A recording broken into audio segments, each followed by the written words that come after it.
Welcome back yet again, Republic of Arsenal. We are live, and look again, an absolute madness of a game we witnessed on Sunday against West Ham. So much to talk about, lads. I don't even know where to start. But what I am going to do is I'm gonna introduce everybody first. And look, lads, we're just going to get into this because there's going to be a lot to talk about. So I think every minute is going to be valuable here. So let's not waste any time. So straight away, I'm going to get into and introduce the panel.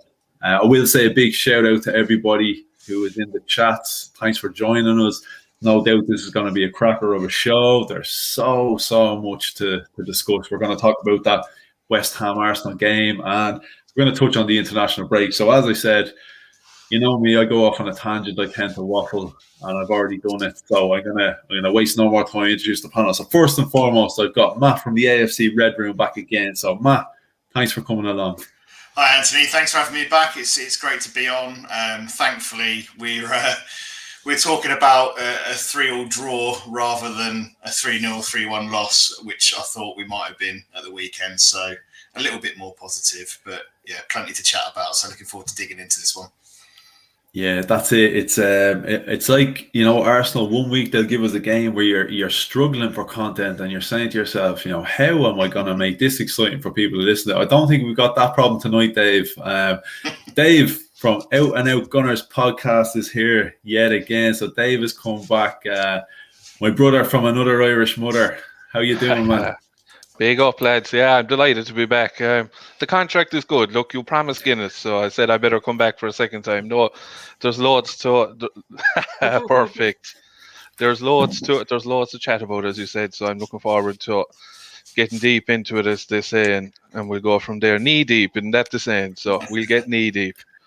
That's it. Knee deep, balls deep, whatever. It's all good. This channel is set to explicit, so you can use whatever analogies you want to use. It's after 9 o'clock, so we can go away. That's it. That's it. And Sulz, do you know what, Sulz? You give me a headache every time you're on the show, in a good sense, right? Because it's almost like, you know, a manager with a team selection when he's got 2 world-class strikers, but he can only play one, and you're thinking to yourself, which one do I pick? I'm like that with you, with introductions and nicknames. I'm like, how am I going to do this guy justice when he comes on the panel? Because people are expecting you to be here, yeah? I'm expecting you to be here, but then I'm like, how am I going to keep him here? Because if I don't keep giving him these fire introductions, he's not going to come back. And I'm afraid of you leaving me, Sulz. Don't ever leave. Please don't leave.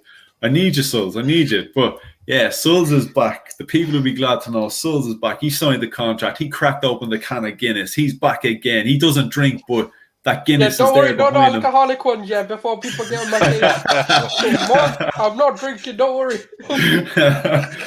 No, Sulz has the Guinness sitting in his fridge just as a memento. As a token, yeah. As a token. It's a contract that can never be opened and never be broken. So Sulz, back again. How are you doing, Sulz? You know what? I've had my therapy. I've been on a few. I've talked about this game.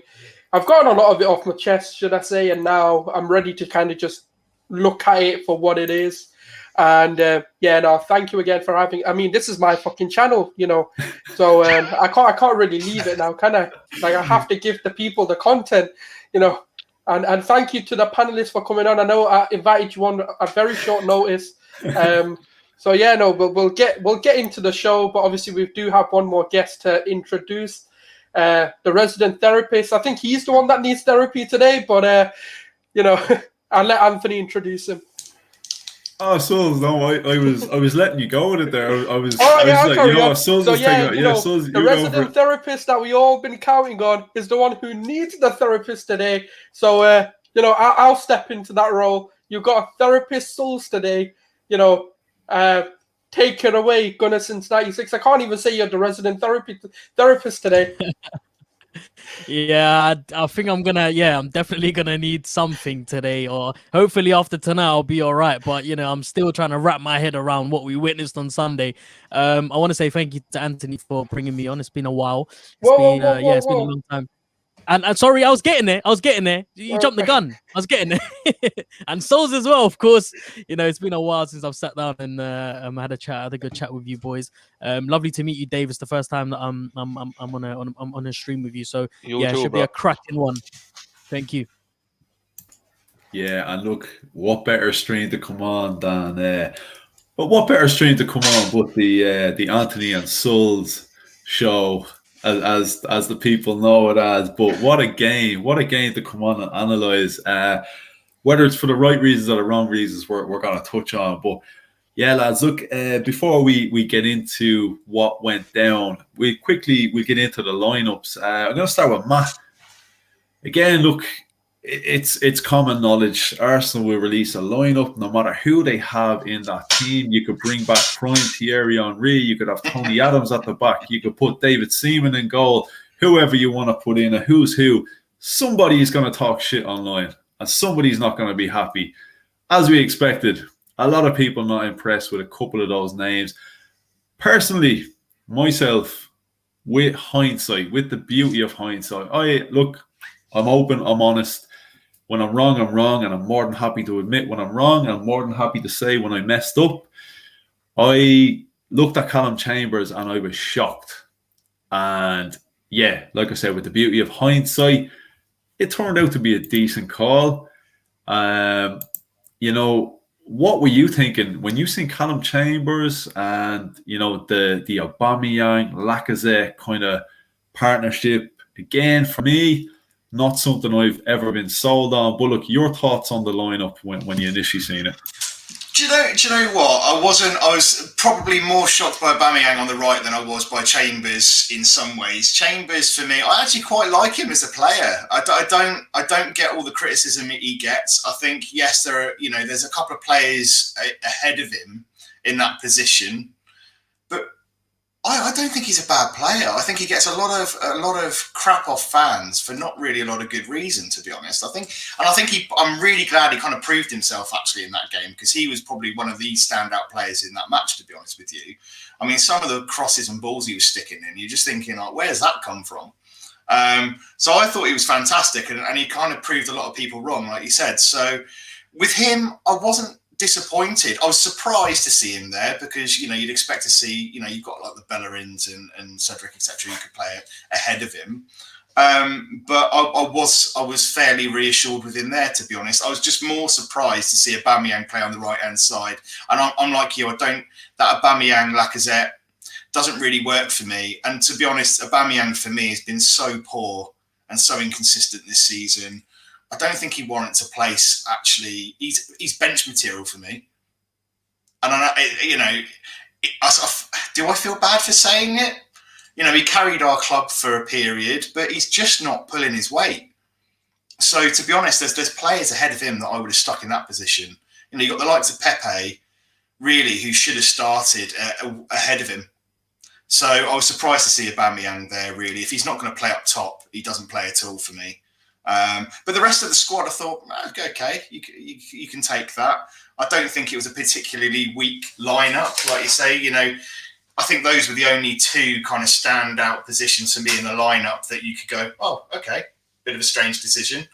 And obviously the Aubameyang just didn't work on that side at all. And I think Arteta took way too long to drag him off and sort that out, to be honest with you, or at least swap it over it, because it just wasn't working. But no, overall the lineup I thought was okay. Just a couple of odd things in there.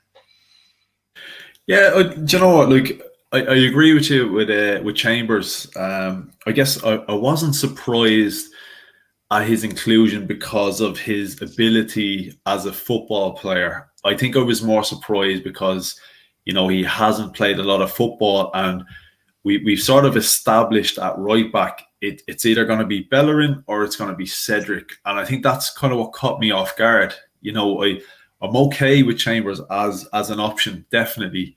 But yeah, I was just very surprised because, as I said, at this stage, had we lost a couple of league games, going back to the North London Derby, had we maybe lost that game, I'd have been saying, yeah, look, I can understand throwing in a couple of these guys that haven't had a lot of minutes because maybe he's experimenting and he's prioritizing the Europa League. The fact that we managed a win against Tottenham, and as I said, every time we pull these wins out of the bag that I'm not expecting, it kind of gets me dreaming again about this top six maybe being a reality, whereas maybe a couple of games beforehand for me it wasn't. So when I see this kind of experiment, I'll say, when I see this, it takes me a little bit by surprise, catches me a bit off guard when I feel there is an obvious player to come in. If one guy isn't there, you will put in an obvious replacement, which wasn't the case. But yeah, Dave, this Aubameyang inclusion again. Look, this whole thing with Aubameyang. Okay, look, we've been through this over and over again. We know he's not firing. We know he's not exactly stepping up to the plate. Like, is this just like an Arsenal trait? I always say Arsenal as a club, we're too nice. We're not ruthless enough. Is this us again? Yeah. Look, we're fully aware of Aubameyang and what he is and what he can be and what he has been for us in the past. And don't get me wrong, standout player last season, standout player since he's signed for us. At what point do you sort of say, look, your past achievements cannot carry you for the rest of your career? At what point do you say to a guy, I mean, like, take Man City, for example. Look at Sergio Aguero. I know he's had his injury problems and whatever else, and that's why he's been out of the team. But do you think for a moment, if that guy goes 5, 6, 7 games in a row without performing, despite his goal scoring record, you think for a minute Pep Guardiola is going to leave him in that team? This is just an Arsenal trait, like, what do you think is the story with this and Aubameyang and what needs to be done? Like, how long can we leave a guy in the team off of previous achievements rather than current merit? Yeah, look, and I think we've actually gone beyond that point. That whatever happened in the FA Cup, look, that buys you time. That buys you time at the start of the season. Look, maybe a month or two. I think what Arteta is trying to do, I feel like he's trying to nearly play him into form. If he keeps playing him, he's kind of waiting for him to kick off. And I suppose he probably thought when he got the hat trick against Leeds and then he got the goals against Benfica, he probably was thinking, look, right, we're onto something here. But then he had the issue then where after Olympiacos, and then you're kind of back to square one again, and he's unhappy, he's out of form, he doesn't look like he's interested at the minute. So you're back in a scenario where he was before possibly the Leeds game. So look, there's players there to come in and that are ready to go. Nicolas Pepe, since the Leicester game, anytime he's played, I thought he's done a job. He's looked good. I know he didn't, attacking wise against Olympiacos, he mightn't have had the greatest game attacking, but he was actually very good defensively, which would have played a part yesterday, or on yeah, it is yesterday against West Ham. But playing Aubameyang on the right, we tried that a couple of times and it's never ever worked. So we kind of found a home for Saka on the right, and then we decided to move Saka to the left and then move Aubameyang to the right. I didn't get that. What was he looking at? Like, West Ham's fullbacks they're going to get forward. Look, they're not world beaters or anything like that. So was he trying to counter? He was trying to counter a specific threat, but I'm not too sure what that was, to be honest. Aubameyang, he's not great technically anyway. So putting him out on the right, you're kind of putting him out somewhere where you're not going to see as much of him at all. At least on the left, he can come in and onto his right, and kind of, you've seen him finish into the far corner or whatever. But I suppose we're kind of going into the international break now. So look, maybe the time off, and then I think he will start against Liverpool as well. And then you kind of look at there. I suppose, look, maybe the time away in the international break. I think he's going away with Gabon and international duty. So the break away for him, look, it might do him the world of good. And then when he comes back, he might have scored a goal or two in international break, and he might hit a little bit of form. But at the moment, to answer the question, no, he's not meriting a starting position. When you think about, you have Martinelli, who's raring to go, and look, Martinelli didn't do a lot when he came on. Now, it was a hard game for him to come into. When you think of sometimes you're going to have too many attackers on, so you're kind of everyone's in nearly in everyone's way. It's kind of like chaos, really. So he didn't really we didn't see a lot of Martinelli, but look, if Aubameyang's going to be showing the mentality he is and not putting in the effort and not performing, then it's time for someone else to come in like Martinelli, or put Pepe back on the left. That worked for a while, and we seem to be gone away from it again. So I don't know. Sunday, the team selection kind of looked to be a little bit looking at West Ham and kind of what West Ham were doing, and we gave out about Emery doing that in games. So look, I think we're in good form. We know we can create chances. Generally, we can score goals. So I think we should have looked at ourselves a little bit more. And after the first 30 minutes, we said, right, we need to actually start playing and doing our thing. And then that's when you saw the real Arsenal. Yeah, definitely. Like loads of brilliant points there. I agree with you with the likes of Pepe and that, and I'm always saying this about Pepe. The guy seems to take 2 steps forward and then he gets pulled 3 steps back. We finally start seeing something from Pepe. Okay, look, when we see it, we're not seeing anything that reflects a £72 million price tag, but I'm looking beyond his price tag now. I tried to push that to the back of my mind, and when I see the good in Pepe, I try to forget the price of him, and I sort of try to analyze him off of that, and I'm saying, look, he's settling, he's finding his feet, and we're starting to see potential. It seems that every time that happens, he gets taken out again, and for him, it's got to be frustrating. It's hard, it's hard to find your feet when that's the case. But Sulz, yeah, look, as Dave was saying, the way we set up, it did feel as though Arteta was, trying to play to the strengths of West Ham with his setup. What do you think? Maybe should he have approached it and played to the strengths of Arsenal and not being as over concerned about, what West Ham can do? Because, surely looking at the 2 squads on paper, and again, everybody knows how I feel about that term on paper when it comes to Arsenal. I use the term very loosely. But on paper, Arsenal should have had enough threat in their squad, in their starting 11, to do enough damage against any team West Ham put out there. So was Arteta wrong maybe to be over concerned about what West Ham were going to do instead of concentrating on what Arsenal could potentially do to West Ham? I think it's a combination of a lot of different elements to what went wrong in that first 30 minutes. Now, Lacazette's come out, a player who didn't need to say anything, and actually said that it was the players and solely the players' fault. The manager did tell us what to do. We decided not to listen, not to respect his orders. Now, that goes to show a lot of, the part of the problem. They either didn't take the instructions, or they couldn't follow them, or they couldn't execute them. It's a combination. We're never going to know because we're not the ones in the dressing room. But what I've seen in the first 30 minutes kind of does show me that there was a team that didn't understand what they needed to do or what was asked of them, or they simply didn't want to do what was asked of them. And then they realized, oh shit, we fucked this for ourselves, and now we better listen. So that's what I've seen, because the thing is, right, how many times are we going to say Arteta can't motivate these players, but every time he has an opportunity to talk to them, they seem to be a different team? How many times are we going to see that? Because people seem to forget every water break we had last season, they turned into a different team. It's not a coincidence anymore. You can't just keep saying Arteta can't motivate these players. That's why we start slow. There comes a point where you have to look at Premier League players, right? Top 1% of the world's population, right?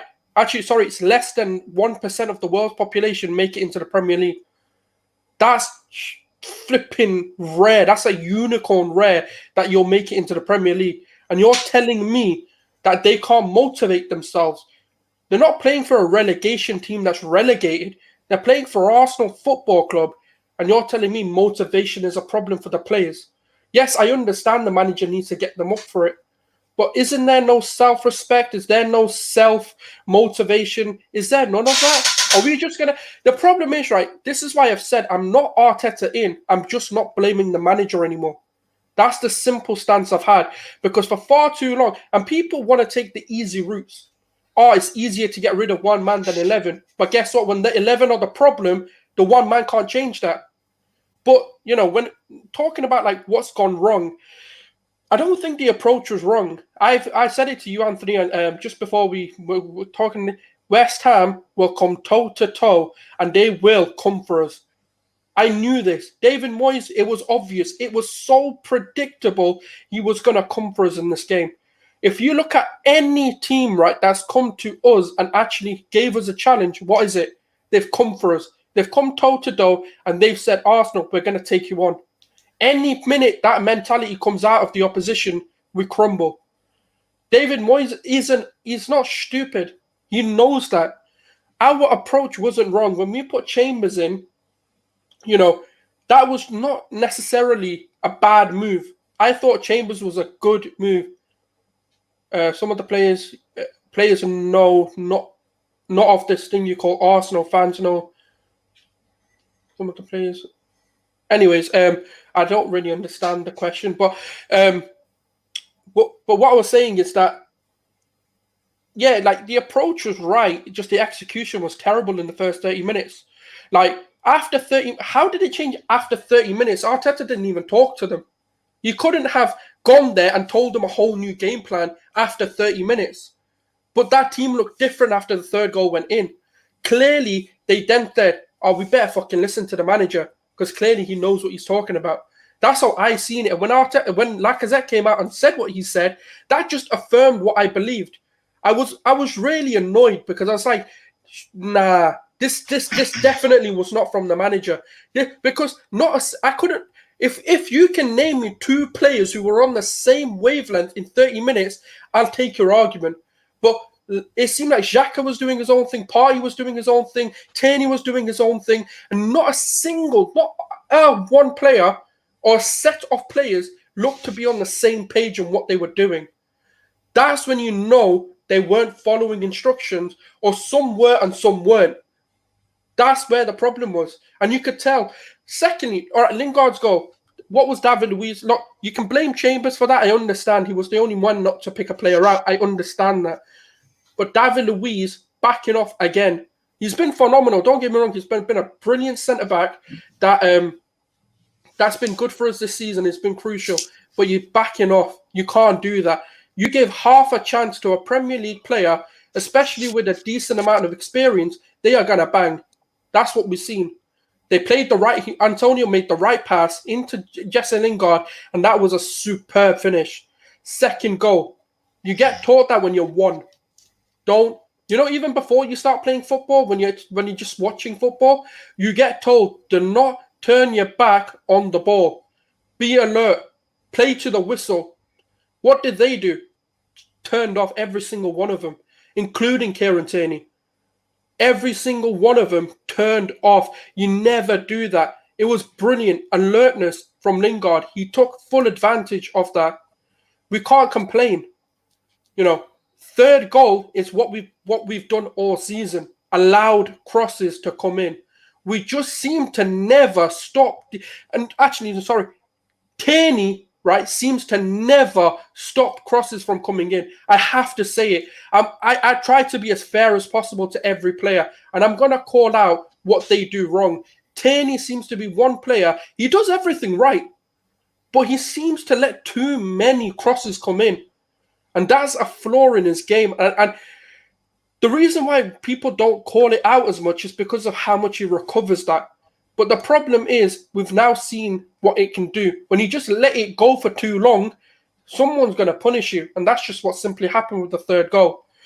Then, obviously, we kind of got that Lacazette goal. It's such... That 30 minutes, right, just showed to me that this project is far from done. We know we need 5-6 players, and we need them quick. This window is going to determine one of two things: the ambition of the board and where this club is heading. because we are so damn close, right, to actually competing again. In a sense of we've identified what we need. For 17 years, we've known what we needed, but we never got it. But then when we got those positions, we didn't know where else we're going wrong. But now I'm seeing in Arteta, he's identified all the weaknesses. He knows what he needs. He's just getting by with what he has. Now, that mentality switch, I would love to know what was said at halftime. Like, I had my theories. I'd like to think I'd know what was said at halftime. Yeah, that's what I'm saying. I've got my theories. Yeah.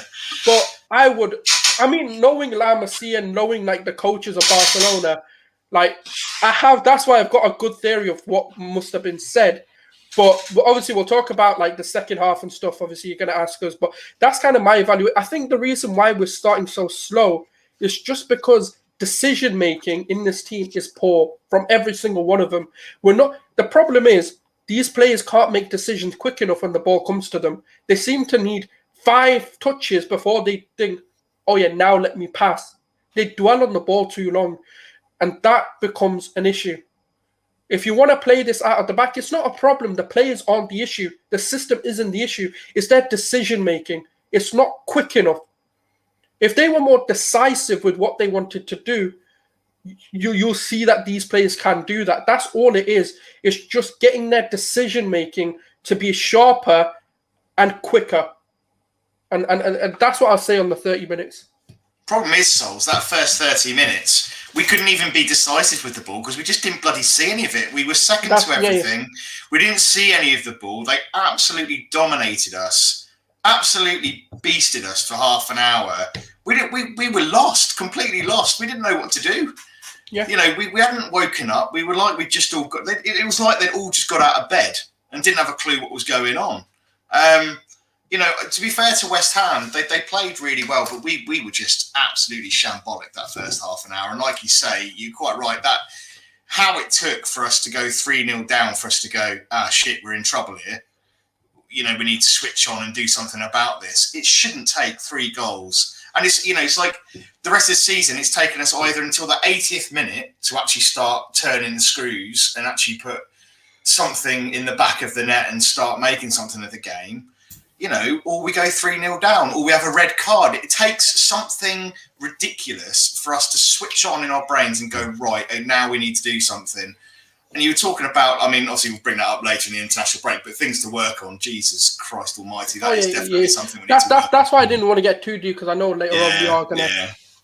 Yeah, we will, but you know, lads, like you said, it's always a case with Arsenal. It's too little, too late. You know, whether it's the likes of the Burnley game, all well and good. You start playing football with 9 minutes to go in the game, and this game you decide to play football when you're 3 goals down. But just before we do move into kind of analysing the goals, I just want to bring Farhan in as well. And Farhan, just kind of want to get your initial thoughts on the initial lineup, you know, your thoughts on, you know, where it went wrong, right, and just basically kind of a summary of what went wrong for us in that first half hour. And I know a lot went wrong, but you're the resident therapist, so if anyone could tell us, you're the man. You ain't gonna get no therapy from me, I can tell you that. Look, you know, my initial thoughts on the starting 11. They're hindsight's a beautiful thing, and on paper, you know, that looked like a very, very decent starting 11. You couldn't fault those 11 players. You couldn't look at that team lineup and say, you know what, that's worrying for me. And as a Callum Chambers fan, I was actually quite glad to see him start, because I, for one, remember how good he was before that ACL injury, and I've always rated him. I've always encouraged to see more of him, because believe it or not, he's a decent player. He's a half-decent player. And he proved that against West Ham. But, you know, even as optimistic as I am about him, even seeing his name there was the only alarm bell, the only real alarm bell. And there was a slight voice at the back of my head that was a little bit worried to see Mari sitting next to David Luiz. Now, I get it. Mari's a competent defender, and like I said, this is all thoughts pre-match. I'm thinking to myself, I'm happy to see Mari sitting with David Luiz, but I don't understand what it is at this football club, the need to change and rotate the back four every other week, because the way I see it, the back four should be the most stable part of your squad. If you want things to be as stable and as defensively solid as possible, keep the back four as regular as possible. Keep it the same. If it's not broken, don't fix it. And the way I've been seeing David Luiz and Gabriel play, there was no excuse for me to get to put Mari in there for Gabriel. There's an international break coming up. They got 10 days to rest and recover. I get it. Some of them are going away to play games for their countries. But at the end of the day, we're not playing until Liverpool. We're playing West Ham United, who are pushing for top 4. If you don't want to finish the season off strong, you got 10 games left. This is the game where you start it. The momentum starts now. It starts at West Ham. They're no mugs. You're not going to go to the London Stadium and be able to grind out a result that easily. So it was frustrating for me, with all things considered. After the 90 minutes, that really pissed me off. I was really happy that we came back 3-3. We didn't need to make it that difficult for ourselves. And in hindsight, Arteta didn't need to change Gabriel for Mari. So, in hindsight, look, that was a problem in itself. Tierney, we know what to expect from Tierney. No problems there. In the middle, I expected Xhaka to sit with Partey. And the three behind Lacazette is always going to be a talking point, because that's where it's the most excitement at Arsenal is happening right there. Those three behind, whether it be Lacazette or Aubameyang, whoever you put there, you can make a case for it, whether you're putting Pepe on the left-hand side or the right-hand side, whether you even put Willian on the left-hand side. He's been performing well of late. Saka as well, Aubameyang as well. So there are some real exciting players coming up the rank, not to even mention Emile Smith-Rowe. But to see Odegaard playing in the number 10 role, for me, I was more than happy to see that. Usually when Arsenal release the team lineup, they release it in a list, so you don't actually get to see where each player will be positioned on the pitch. So when I saw Aubameyang and Saka, I was more than happy. It was interesting for me to see Arteta play Aubameyang and Lacazette together. I can't remember the last time they both started together. So that for me was quite exciting to see how they would link up, whether we get the best out of Aubameyang from that left-hand side or not. And lo and behold, the Sky released the picture of the pitch and where each player is going to be playing. And I'm seeing Aubameyang on the right-hand side and Saka on the left-hand side. I'm thinking, hold on a minute, what's going on here?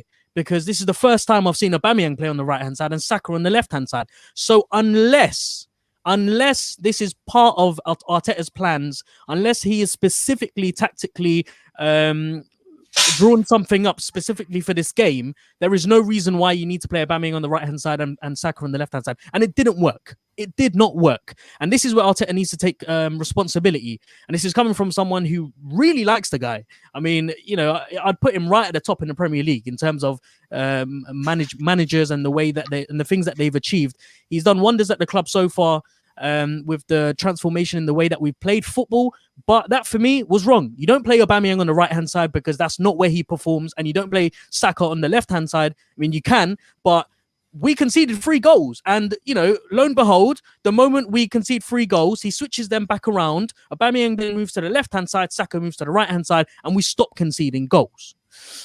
So for me, the starting lineup was good. There were some shaky, tactical decisions in there that ultimately, I believe, cost us that game. And I'll start off by talking about the first 30 minutes, the first 3 goals. Absolutely shambolic, diabolical. I'm still not over it. I have to tell you, I'm still so frustrated. Any team can concede in the first 15 minutes. When you're playing against a side like West Ham, understandable. You can concede in the first 15, 20 minutes. Arteta said it himself. It happens. But the way that we started off that game, so negative. There was no desire to try and win the ball. There was no desire to try and possess. I said it at the beginning. I said it in my match preview, in fact.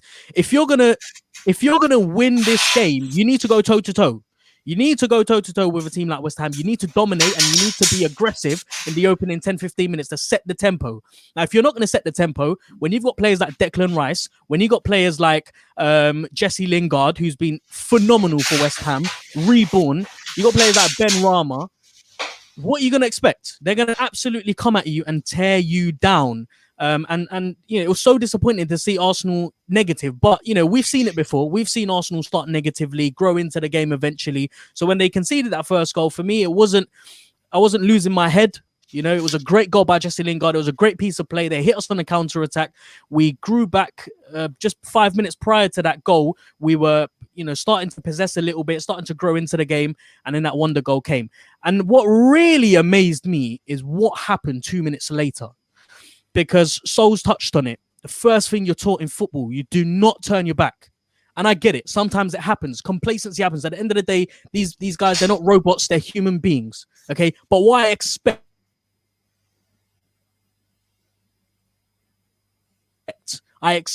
ball is on the floor. You got Tierney, he's back to the ball. You got David Luiz is standing watching around. You got Mari back to the ball. Saka's arguing with a referee. Leno's turning around and facing God knows where. I can't believe it. I genuinely, even sitting here right now, I don't understand how professional Premier League footballers think. And do you know what amazes me even more? I used to think to myself when I used to watch a game of football, hold on a minute, why are players standing over the ball? Why don't they just let the opposition take the free kick? They're slowing things down. They do that so oppositions don't take advantage of you. That's why. And had any of those players put their heads on, had their heads screwed on, they would have stood over the ball and they would have slowed it down and they would have allowed that free kick to be taken properly. But what happened was Lingard was... bright move from Lingard, played the ball really quickly into I forget his name. Someone remind me his name. But what's his name? Sorry, Bowers, I think. Bowers, yeah, that's right. Jared Bowen. Bowen, that's right. Jared Bowen, that's right. Plays the ball into Bowen, and guess what happens, ladies and gentlemen?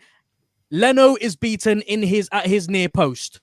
I'm sorry, guys. I'm sorry. As a Premier League goalkeeper, you cannot be beaten in your near post. You cannot let that happen. That, for me, is criminal. Not only is he beaten at his near post, the ball goes underneath his arm. He gets an arm to it, and it goes underneath his arm. I love Leno. I know how valuable he's been to us. I know how great he's been for us since he signed. But you cannot let that happen. This is trademark Arsenal crumbling to pieces. So the moment that second goal goes in, you're thinking, oh dear me, what's happening? We really need to recompose ourselves. Okay, if there's one thing that I've seen Arsenal of late do, I go back to the Olympiacos game where we conceded. I go back to the Spurs game when we conceded. We bossed that game in the first half. We conceded through a lucky goal, but the boys composed themselves and they got back on the front foot. I don't know why these boys, there's this mental block where they're unable to get past feeling sorry for themselves, heads down. And it's not even feeling sorry for themselves. I genuinely believe that it starts to affect their muscles. It starts to affect their muscle memory where they're not able to string passes. And it's worrying because it's two extremes as well. It's like you concede 3 goals, you're able to come back 3-3. But when you concede 2 goals, you're unable to come back because the damage hasn't been done enough. It's as if Arsenal are saying to themselves, I'm not quite awake yet until I concede 3 goals. And then the switch button will go on and then we'll go all out attack. Just as Arteta said, the second goal, unforgivable. The third goal, unforgivable. Just diabolical. And I tried in my podcast where I try to break things down. I genuinely had trouble breaking things down. I couldn't understand what it was. Was it Europa League fatigue? If it was the case, you can't really make an argument for that because there were changes that were made. There were players that were fresh on that pitch. And also, we weren't 100% against Olympiacos, so there should be no excuse to be made when you're playing a European game. Furthermore, by the way, we have been playing every 3-4 days since Christmas. So by now, you boys should be, pretty ready for games every 3-4 days. Was there a case that the boys weren't playing tactically? They weren't, as Lacazette said at the end of the game, we weren't following the boss's instructions. And, I did see in some situations, usually what Arsenal love to do is they play it out the back and they like to build up the pitch. They like to pass it through the lines. Partey does that really, really well. I have to say, the only player throughout that whole 90 minutes who actually put in a shift and tried to follow the instructions was Odegaard. But we could barely get the ball to him in that first 30 minutes. And credit to West Ham, because West Ham played a very high line and they did exactly what we should have been doing, which was pressurizing the opposition forcing them to make errors.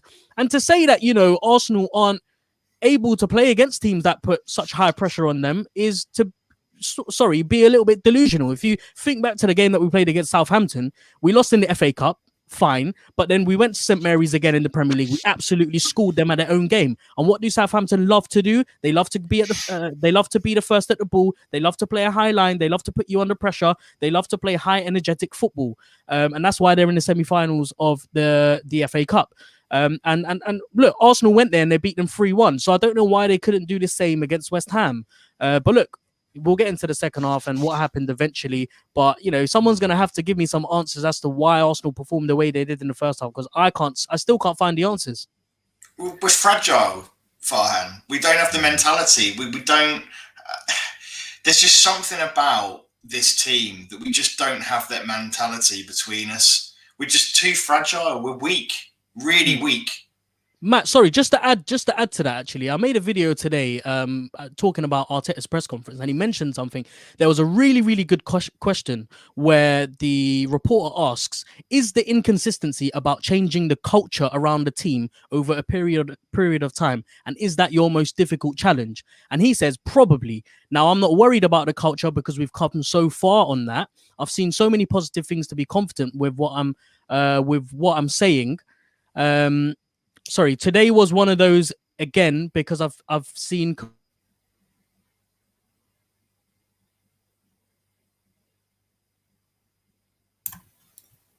completely different reactions. Oh, can you guys still hear me?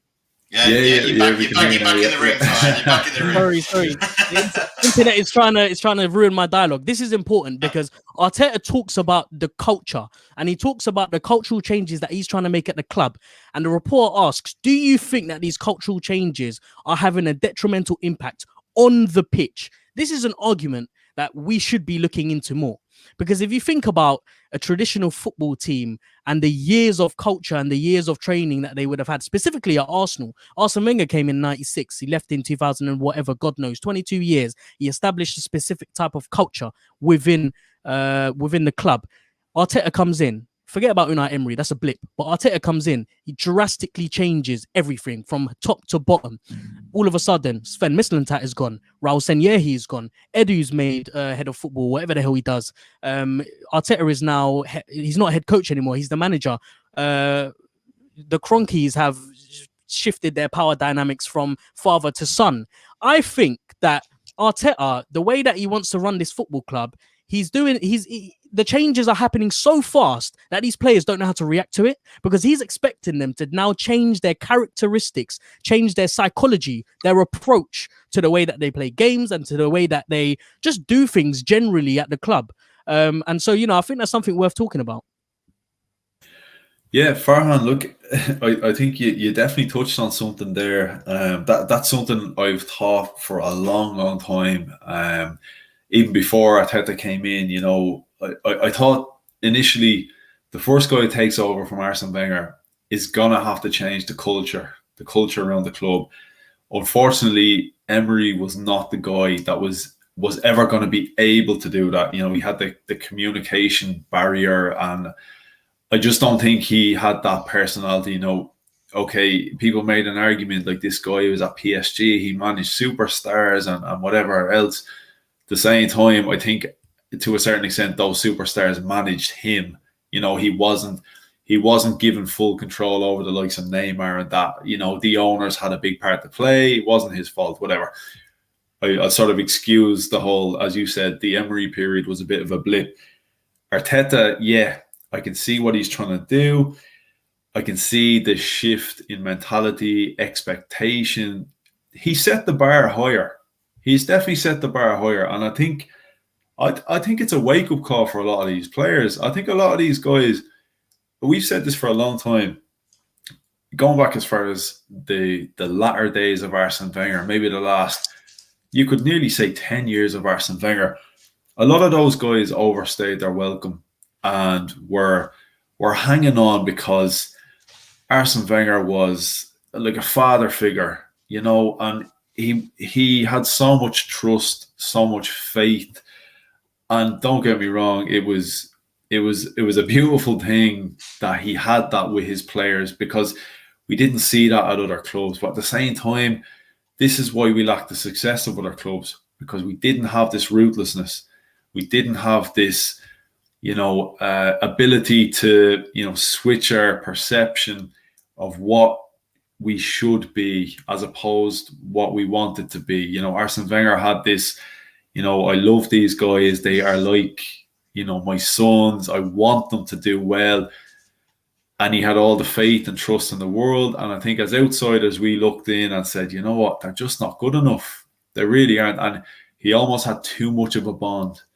And I think there's still a core, as I keep saying, there's still a core of those guys that exist in this squad. And I think this shift of attitude, mindset, mentality, I think a lot of these guys have suffered an awful shock to the system. Arteta is expecting completely different things.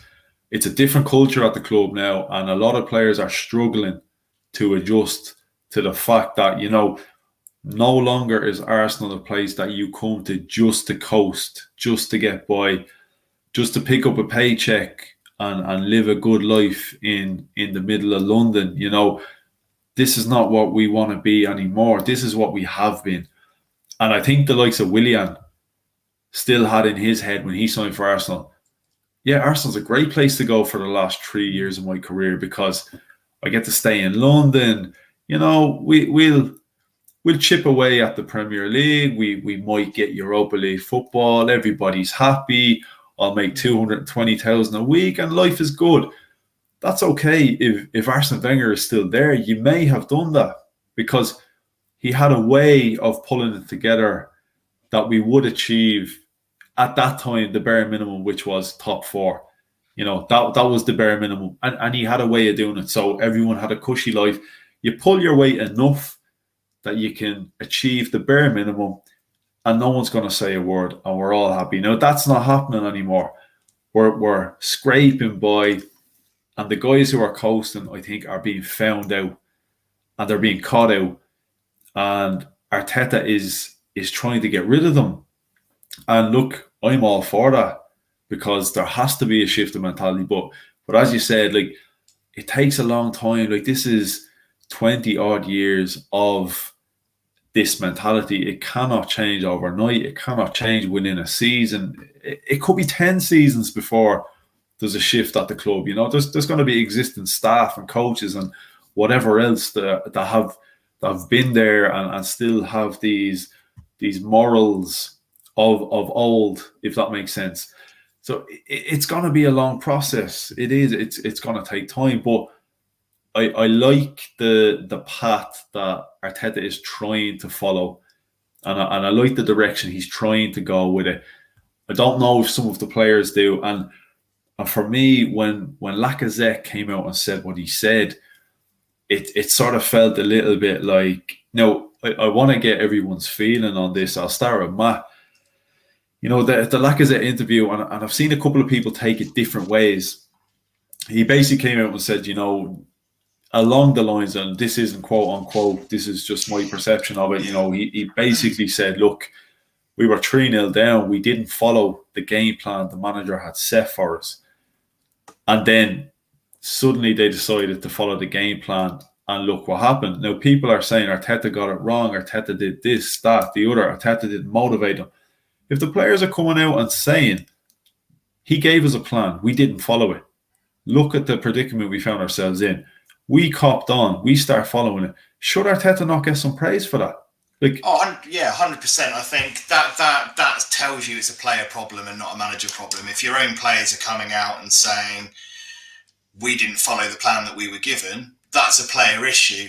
To some extent, you can say, well, that is down to a manager to enforce that and instill that into a team to make sure that they do. But at the end of the day, they are the ones on the pitch playing football.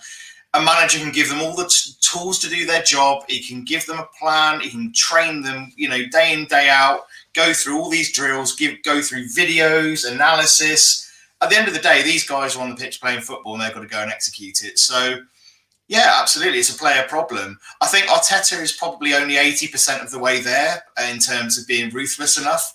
I think you can definitely see that he's he's definitely changing the culture around the club for the better. That's absolutely clear. I really like the fact that he's not the cuddly type. I think Wenger was very much, like you say, arm around, got my favourites, you know, and it rubbed players up the wrong way. And it didn't really create the right culture at the club. I think Arteta's come in with a very different mindset, and it absolutely has rubbed players up the wrong way. And I think that's a great thing. I think he's just probably 80% of the way there, and he's not quite ruthless enough in the sense that you've got players like Aubameyang as your club captain coming out saying it is what it is. I know we've covered that off in different games. You know, we're now finding out the shirkers and the workers. You know, you're seeing week in, week out players like Aubameyang who pick up a 300-odd grand paycheck, shirk their way around the pitch, throw a strop and a tantrum, don't put anywhere near enough effort into a game, and they still get picked week in, week out. You know, if he's being ruthless, okay, fine. He dropped him against Tottenham in the North London derby. But if you're really looking at being a ruthless manager, you've got to drop him. You know, that's where being ruthless comes in. You know, it's no good you taking him off against, you know, not playing him against Tottenham, and then him having half a season of absolute garbage performances, bar one or two, and then continuing to play him. And then not only playing him out of position, in a position where he's not going to do any good anyway. He's just not quite ruthless enough. But I think, you know, like you say, he is doing the best with what he's got. I think Farhan raises a really good point with that around, you know, the players have had a big shock to the system. And, it, you know, coming back to this whole, you know, Lacazette interview, I think to me, that's outrageous. You're getting paid how much a week? And then to directly go against what your manager's saying and not implement that as a Premier League footballer is absolutely outrageous. To be 3-0 down before half-time against West Ham because you haven't followed instructions from your manager, there'd be fines and a lot of swearing if that was me. Yeah, like as I said, I've seen different people take his comments different ways. To me, it wasn't a guy coming out and saying we blatantly disregarded what the manager told us to do because we didn't believe in what he was instructing us. And I've seen some people take that narrative and say the players don't have respect, the players don't believe in the process. I didn't take it that way. I didn't think it was players saying, you know, this guy hasn't got a clue, let's do our own thing. And then find out the hard way, actually, maybe we should listen. I didn't take it that way. I took it the way of he acknowledged we had been set up a certain way and we failed to execute the way he wanted. We tried, but we didn't do it to the best of our ability, and that's why we got cut out. That's how I took it. I mean, sorry, Anthony. I mean, if you're like you say, you're playing for Arsenal Football Club, any team of any reasonable standard, even in a league or two below us, would play a lot more solidly than we did in that first half an hour. You do not do that. Well, whatever your excuse is, and whether it's, we didn't quite understand the instructions or we blatantly disregarded it, it was a shower of shite, to be honest. Yeah. Whichever way you look at it. So, you know, if that's the case, they really need to get their heads together and sort themselves out because, you know, like Farhan and Sulz have said, we've got 10 games left this season. You know, if we want to be anywhere near a respectable position at the end of the season, then that has to stop right now. But I just can't see it happening. They've just got that in them. Every game this season, every single game this season, I actually can't cast my mind back to a game this season where we haven't started slowly, haven't finished badly, haven't had a silly mistake in us. There's just not been a consistent 90 minutes of football where we've actually executed, you know, a decent game plan for 90 minutes. Yeah, 100%. Dave, like, what does it say to you about this team that, you know, I look at it and again, I'm always trying to find the positives before I pull the negatives out of a performance. It was a little bit more difficult with this one because there were so many negatives before we seen a positive. But will touch on positives first and foremost. We've had a few times this season we're going to go behind, and we haven't shied away. We haven't put the heads down, whereas maybe we have in the past. We went down against Leicester early, and a couple of seasons ago, Leicester would have gone on and steamrolled us after taking the lead 6-7 minutes in. The same against Spurs in the North London derby. We've seen them take the lead, and we've completely fallen apart. We went 3 goals down in this game, and we still managed to pull it back to 3-3. Now, as I said, I'm taking a positive that we had the character and ability to pull it back. But at the same time, my concern is if we have that ability to be able to pull back a 3-goal deficit, why is it that we can find ourselves 3 goals down in the first place? My head is just, I cannot get my head around that. I can't fathom how we have the ability to pull back a 3-goal deficit, but at the same time have the ability to find ourselves with a 3-goal deficit. What is the deal with this mindset? What is your feeling on this? Yeah, look, and it is just a mindset thing. It's what's happening with the players. Why aren't they ready to go out and start the match? As I say, I touched on it elsewhere. Is it wrong in the dressing room? Is the warm up wrong? Is the warm up not? I know it's far fetched, but is it the warm up isn't good enough? Are they not ready for the match to start off? I don't know. But just touching on the Aubameyang thing and the signing of Willian. You're bringing in players. They're coming into the honeymoon period now. They're kind of coming to the end of their career. They want a big payday. They are not interested in building.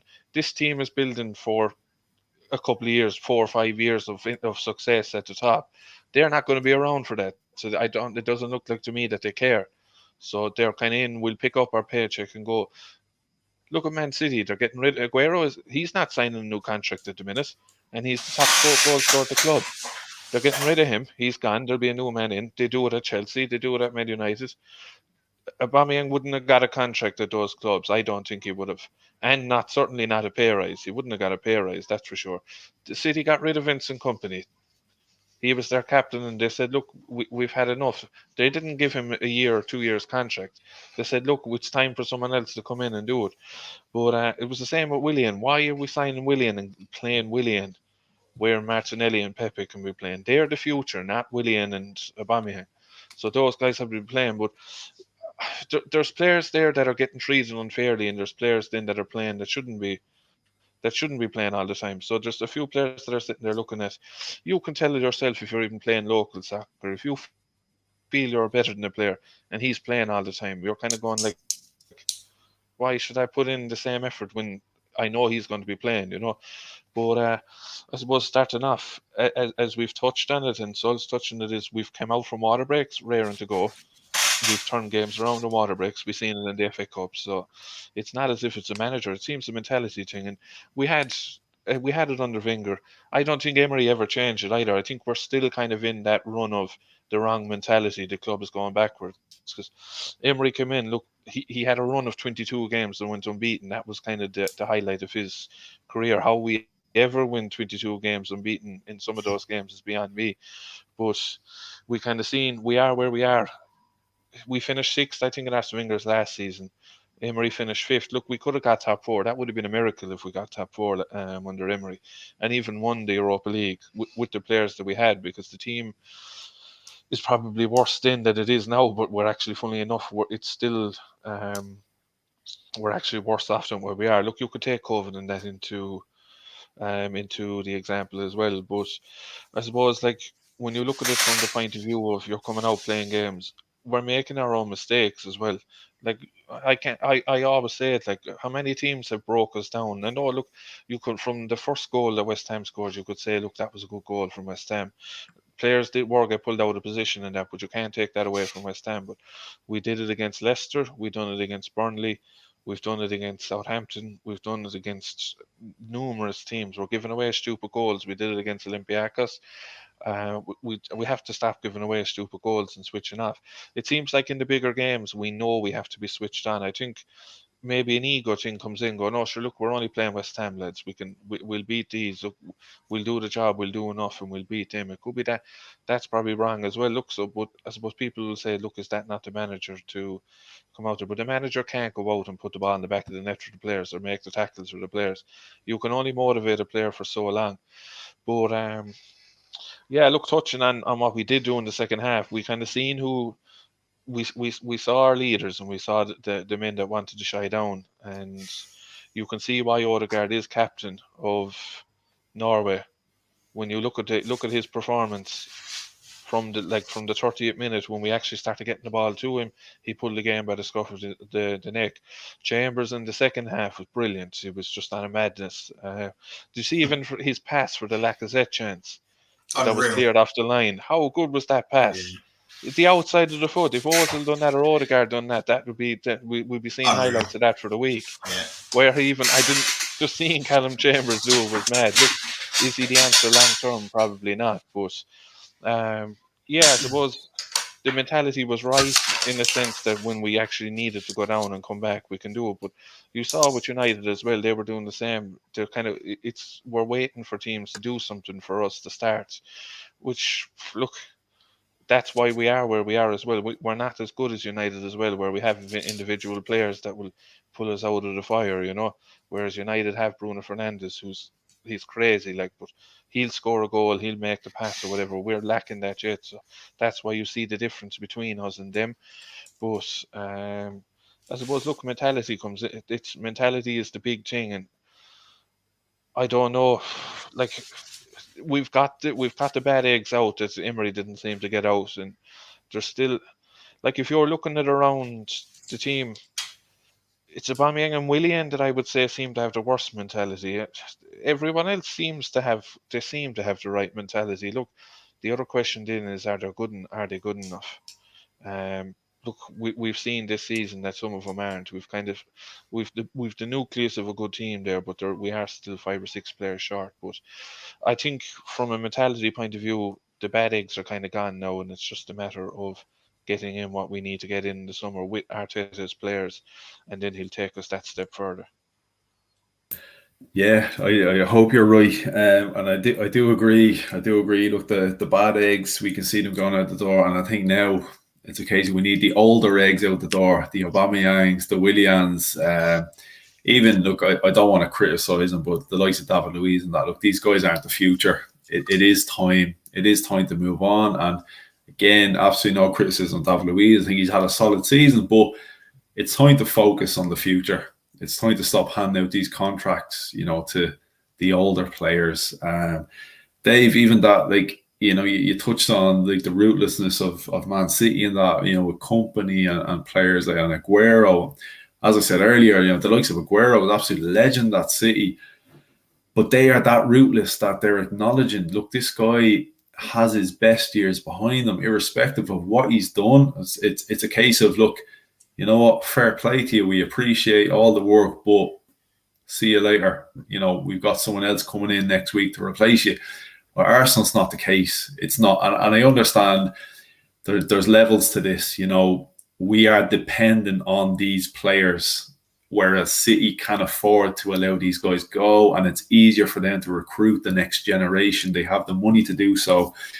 Unfortunately for Arsenal, we don't quite have the same options. So I do understand why we committed to a guy like Aubameyang, because last season he was indispensable. His goals were absolutely vital. We talked so much last season about, if you took Aubameyang's goals out of Arsenal's team, what would Arsenal be? And we've seen it this season. This is what Arsenal are. Now, Arsenal were only 8th place in an FA Cup last season, and you're taking Aubameyang's goals out, and now I know we currently sit 9th. We're not going to get an FA Cup. Hopefully, if all things go to plan, we might get Europa League. But it's been a different season altogether. But lads, just before we move into the second half, Sulz, look, I just want to talk the West Ham goals. I noticed we did speak a little bit about it already. Just the common theme we've noticed, and I keep on saying this, and I feel like I'm repeating myself week in, week out, the same things: lack of leaders, lack of organisation. The first goal for me, when I watched the highlights, I froze the frame just before the ball was played into Jesse Lingard. There were 7 Arsenal players back. There was 5 West Ham players forward. We already outnumbered them, yet still they had a man free. Jesse Lingard outside of the box, completely unmarked. Now, we outnumbered them by 2 men. Like, this doesn't happen in a well-organised team. This doesn't happen in a team that has leaders, people there, screaming and organising and saying, like, you pick up your man, you cover this space, whatever you want to say. Callum Chambers, again, look, we're gonna praise the shit out of Callum Chambers in the second half. I know we are, but I am gonna put him at fault for this one. Antonio went down the line, David Luiz tracked him. Tierney had Bowen near the back post. Partey had a man. Pablo Marie and Xhaka covered the centre area, which is fair. Bukayo Saka tracked the man. Callum Chambers ran back, took a look over his shoulder, seen Jesse Lingard completely free, left him unmarked, continued into the box, waited for the pass to be played, and then he decided to try close down the shot when the shot had already been taken. It was a little bit like Arsenal all season, too little, too late. I'm singling him out for that goal. But more so, look, this is, again, for me, leadership, lack of organisation. The second goal, a little bit unfortunate with the foul, but at the same time, look, if I'm an Arsenal fan and that happens at the opposite side of the pitch, I'm not too annoyed. If Bukayo Saka goes down and gets that free kick, I'm not complaining. I can understand why Antonio played for it. But again, lack of leadership, lack of organisation. As we said, schoolboy errors, Sunday League stuff. Farhan, Dave, you stand over the ball. You don't allow the quick free kick taken. Tierney has his back to the ball. Pablo Marie is watching Bukayo Saka have a go at the ref. Like, it's criminal the mistakes that are being made. Nobody watching Jesse Lingard. We made Jesse Lingard look like prime fucking Maradona at times, Ronaldinho, whatever the fuck you want to call him. Lingard, yeah. Like, of all the players we made look the most intelligent man on the pitch. Like, lads, come on. We had this guy, Millie Rockin. We had him. I was just like, you know what? Of all the players, don't let him. He scores a screamer. He's the one player absolutely switched on for the second goal. And I'm going, my God, lads, of all the players. But look, again, common team, lack of awareness. We are absolutely daydreaming. Goal number 3. I'm sorry, Sulz, I'm going to let you come in here. But goal number 3, again, okay, I'm not faulting the cross. Perfect cross. Great delivery. David Luiz loses out to Antonio. It happens. Pablo Marie stands still. Instead of being alert to the danger and playing the live scenario, clearing the ball, he stands still and says, I reckon this guy is offside. Lets Souček put the ball in the net, turns around, looks at the linesman. He's off. Linesman says no. Goal stands. What is happening here, Sulz? Leadership, awareness. Look, take it away, Sulz. I'm sure you've plenty to say in these goals. As I said, I'm seeing a common theme in every single goal. Organisation. It's just madness, absolute madness for me. Yeah, I just wanted to quickly touch on it. It's not really hard to be ruthless when Kompany and Aguero have been injured more than they've been injured for more games than they've played. It's not hard to be ruthless. I'm sorry, I completely disagree. If you're going to use them two as an example, any team, it's easy to let any player go when all they are is injured. So I did want to mention that. I don't think if you're going to use an example, use a proper one where a player's actually doing well and you let them go. That's being ruthless, not Kompany and Aguero. I know the legends and I get all of that, but they're not available for selection. It's not hard. You're not going to miss them when they barely ever play anyway. But going on to the goals, I don't see a leader on that pitch at all in that game, including Tierney. And you have to say it. Even Tierney showed a lack of leadership in that first 30 minutes. There was not a single player that I looked at and said, oh yeah, he's actually tried to lead this team. Not one. And when it comes to Callum Chambers, yes, I understand, he didn't pick a man up. But what's the point of tracking a man when you're never going to defend it?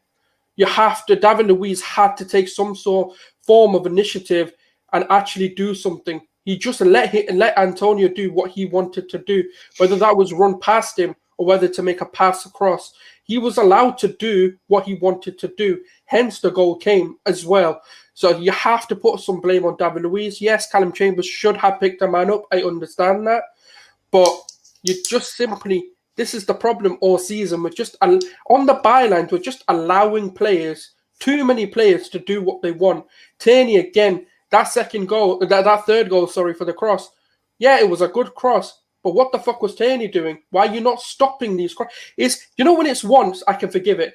But when it's a constant thing on your name, and on that left-hand side, it's constantly crosses coming in, you have to question what on earth is going on. Because it seems to be the same thing he's allowing people to do. He doesn't stop them at that moment. The Jesse Lingard, look, Leno's been awful. I don't care. Come at me with all your stats. Leno has simply gotten way too comfortable. He knows he can let 5 own goals in and he's still going to play the following week. That's how comfortable, that's his position. I want Matt Ryan to come in, not because I think he's better or he will do better or anything like that. Just so Leno gets a reality check that you ain't the only keeper in this team. And that's the problem. I've said this before and I'll say it again. The people who are not performing are too comfortable in their positions. And that's the problem. We're blaming the wrong players because it's the easy thing to do. It's the trend. Rather than actually looking at who's at fault. Because I know no one's going to call out Tierney, but you have to. I've called Saka out because he can't finish the fucking ball. He's a brilliant player, and I've said that, and I'm not going to go too much on him, but he can't finish. And that's been part of the problem this season. We create chances, but we don't take them. Tierney, as good as he's been, is his one downfall, and I think teams are now acknowledging this. They're coming on that left-hand side and just whipping crosses in because they know they can freely do it. And what's the one thing West Ham have? Aerial threat. They've got Souček. They've got Sufar who can put a good ball in. You don't let them cross the ball. It's as simple as that. And that's why I've asked people, I question whether Tierney can be the captain right now when we're in this state. Because I feel like an experienced player, such as a Lacazette, for example, such as, I don't want to say the name, but such as a Granit Xhaka, such as a David Luiz, someone who's experienced in the game. Because with Tierney in this current climate of the club where we're trying to rebuild, trying to get a culture change, yes, trust me, his mindset for himself is brilliant. I just don't know how much you can transfer that to other players. That's the one thing I'm yet to see from him. Yes, he's a great leader and no bullshit. He doesn't take shit from players. But I just feel like maybe the captaincy would be the one knock on his thing, where if he gets it, the burden will be too much. But I don't want to bash him too much because that's the only one flaw I see in his game. The goals were just simply, not even organisation. It was just no one, and I've said this, no one is aggressive when they come to their defense. That doesn't mean go and take the man out. That just simply means go and fucking tackle him. They don't tackle. I don't understand why defenders are there when they don't want to put a tackle in. Why is David Luiz, look, you could, yeah, Chambers should have picked a man up, yeah, but why is David Luiz not making a tackle? What are you going to do? Let him come to the line and then decide, oh shit, oh yeah, now let me tackle him. How much? To be fair, Luiz must be shitting himself every time he goes to tackle a player because he probably thinks he's going to get sent off. Look, I get that. I understand all that. But you know what the problem is, right? Like, how much can you back off until you actually put a foot in? That's my problem with that situation. Like, yes, Chambers should have picked Lingard up. We can keep saying that, and that can be the main excuse. But then we're just covering over one of the biggest cracks of this team, which is they just keep tracking players. We can do that all day. They're brilliant. They're fucking brilliant at it. But the one thing they fucking can't do is tackle, which is simple part of defending. So do you think lack of communication in the side? I've noticed if two players have never Yeah, I don't. The thing with this team is, I don't know. I just don't think these players are simply good enough for a 38-game period. I think they can have their moments. They can have games where they're good. But if you're talking about consistency, not a single player possesses that. That's every single one of them. And I think so. For some of them, it's more to do with the team, the rest of the players that make them inconsistent, rather than them being inconsistent themselves. Like, that's part of where the issues are coming. That's why I'm kind of sick of the manager discussion. That's why I'm getting sick of I just think this season, I've said it, it's a write-off. Whatever we get, brilliant. Let's move on. But it's about the summer. I'm looking at the summer and what we can do, because I don't believe in this team. I believe in the manager, his mentality, and the culture change that he's trying to bring. But these players are simply far too good. Why was it when Wenger and Emery were here and Petr Cech was getting criticised because we're trying to make him play out the back? You can't teach, what was it? You can't teach an old dog new tricks. Same here. You can't teach someone at the age of 29 to all of a sudden change their mentality and become a winner. Too many of them are fucking losers. I'm sorry to say it, but they're fucking losers. They love it. They're comfortable. Aubameyang, the biggest mistake this club has made again now. And I'm going to put it out on the line. He's Ozil 2.0. Mark my fucking words. He is Ozil 2.0. He is not coming back. Because you know when you know a player can come back? They fucking work. They put in some form of effort to try and come back. I've not seen that. I've not even seen him run. You know, in the West Ham game, the most I've seen was when he celebrated Lacazette's third goal. I was like, fucking hell, he was on the pitch. Oh shit, sick. Didn't even know. Like, that's embarrassing. And I say it again, substitutions, right? Substitutes are playing better than the team that starts. We're getting Martinelli in the Olympiacos game in 14 minutes, outshone the entire team.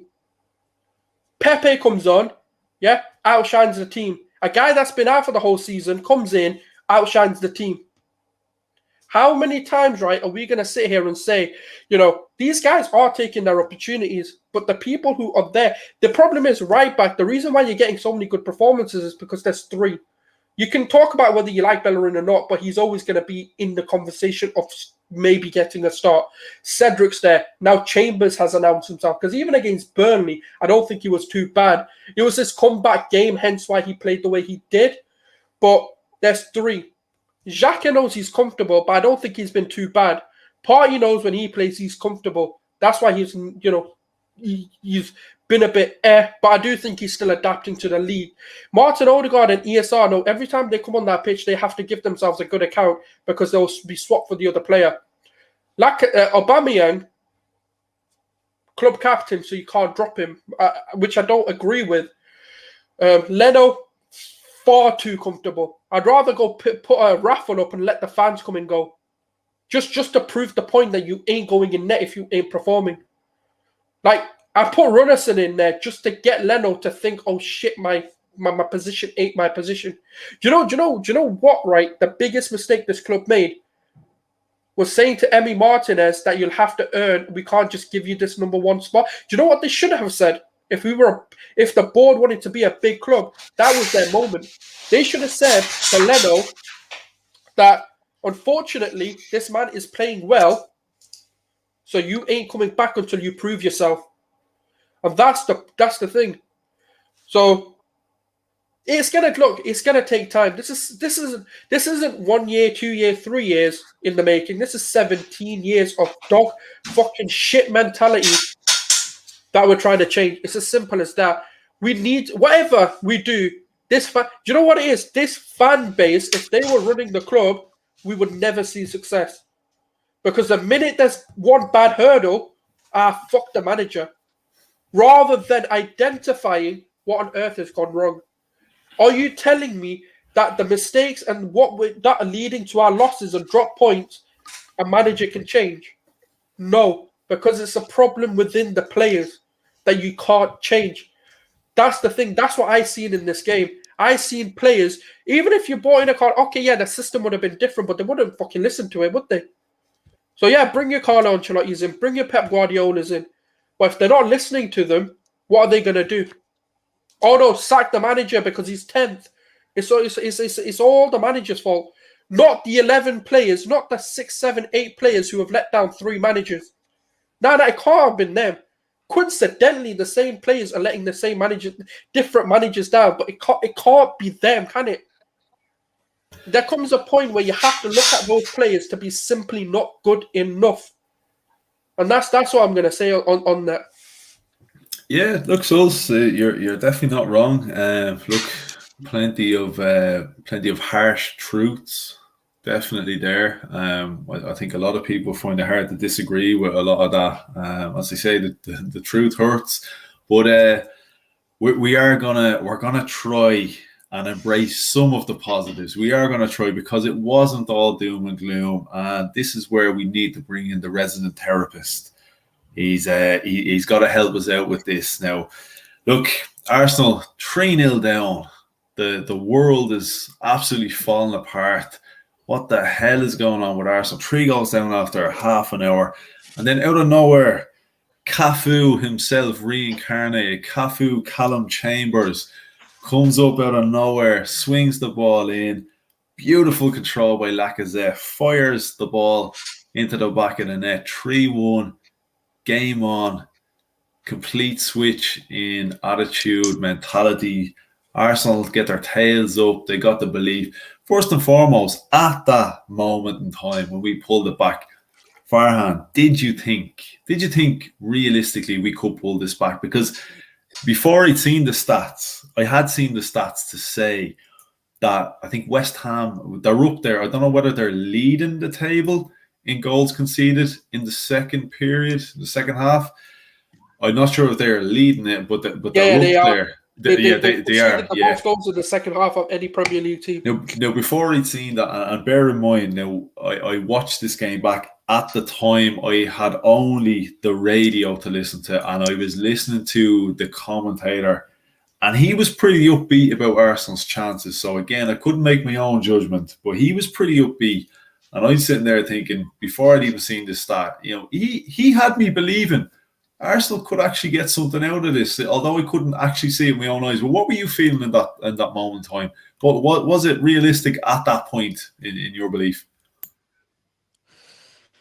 I think at that time, to be honest, when we're 3-0 down, it's really difficult to think anything positive, because you're 3-0 down to, with all due respect to West Ham United, and your Arsenal Football Club, and you're not used to being in this position. Doesn't matter how difficult of a season we've had, we can never get used to being 3-0 down in 30 minutes against West Ham United. So that's a shocker for me. I'm sitting there with my hand in my head, massaging my scalps, telling myself to keep it together. And by the way, Callum Chambers was doing this all game long. Don't know if anyone else was noticing, but even prior to being 3-0 down, he was bombing down that right-hand side, putting in some peach of crosses into the likes of Lacazette. And I've always complained. Is his name. Yeah, Callum Cafu, that's it. And I've always complained about Arsenal putting balls into the boxes. Often when we do it, no one's in the box, or we don't have an aerial man, or it just goes to nothing. But it's a great first goal. It really is. And Arsenal come alive after 30 minutes. Like I said, the switch goes on, and the boys finally realise, right, boys, we're 3-0 down. Are we ready to play? Yes, we are. Right, let's get our shooting boots on then. Look, I have to say as well, I think a massive psychological shift, a massive psychological impacting shift takes place, where West Ham realise they're 3-0 up, and they realise that they should try and preserve the lead now. I think they can take their foot off the gas and they can relax a little bit, maybe see the half out and then manage the game in the second half. Even after conceding that first goal, I would imagine David Moyes would say to them, listen, boys, the game's not over. There's 45 minutes to go. Keep continuing what you're doing, and you'll be all right. You'll be able to see the game out. But little did they, and this is what really irritates me. This is what pissed me off personally. I was okay being 3-0 down. I can process it. I understand why it happens. But what I don't understand is how a team can go 3-0 down and can come 3-3 up by 90 minutes and can even nick the game. Why can you boys not start the game like that? Why? And that's what annoyed me, because no one can tell me that these boys don't have the ability or don't have the talent to do what they did, to do what they did in the second half. Because they did it. They absolutely out-muscled, out-battled, out-skilled every West Ham player. They didn't know how to deal with us in the second half. And we're going to mention a few individuals who stole the show. But let's talk about this first goal. So the first goal, Chambers is running down that right-hand side as he's done for the whole game. Odegaard slots in a ball. You've got 1, 2, 3, 4, 5, almost 6 West Ham shirts in the box against 3. You're going to need an absolutely incredible ball to get past 4 of those defenders. And look, West Ham were really organised. At times, there were 10 men behind the ball, defending their lines, defending that lead, trying to frustrate Arsenal as much as possible. And I genuinely believe that had it been any other top club, and I say this with the most amount of respect to West Ham, they've had a brilliant season. But if we were playing the likes of a Liverpool or a Chelsea or a Man United, they wouldn't have let that lead slip. They would have managed the game perfectly, and we would have maybe got 1 or 2 goals, but they would have nicked the 3 points. But it's moments like this where you need to concentrate on individual talents, individual abilities. And what Chambers does, he delivers in a fantastic ball, a peach of a ball. It's so accurate because I'm pausing it. I'm watching the goal right now, and I'm pausing it just when the ball is coming to Lacazette. At the minute, he's got 1, 2, 3, 4, 5, 6 players are in and around him. He's sort of boxed in. So you need that ball to be quite accurate. You need it to have the right amount of pace and the right amount of height, most importantly, because Lacazette doesn't like headering the ball in the box.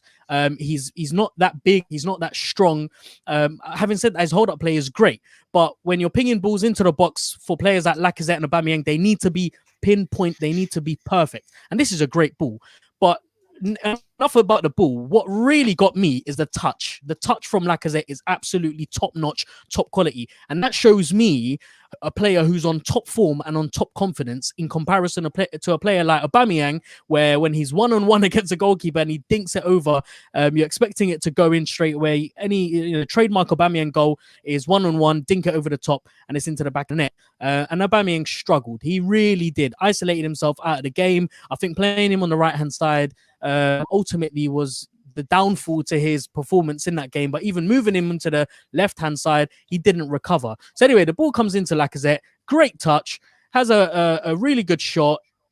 Gets a little bit lucky off the deflection, and then it's 3-1 up. And now you're thinking, right, we've got a goal with about 6 or 7 minutes to go until the first half finishes. Something could potentially happen. I didn't want to say it to myself. I was watching with my dad, and my dad, God bless him, he doesn't have a clue about football, but he was saying some of the right things. Like, why are they playing it backwards? Play it forwards.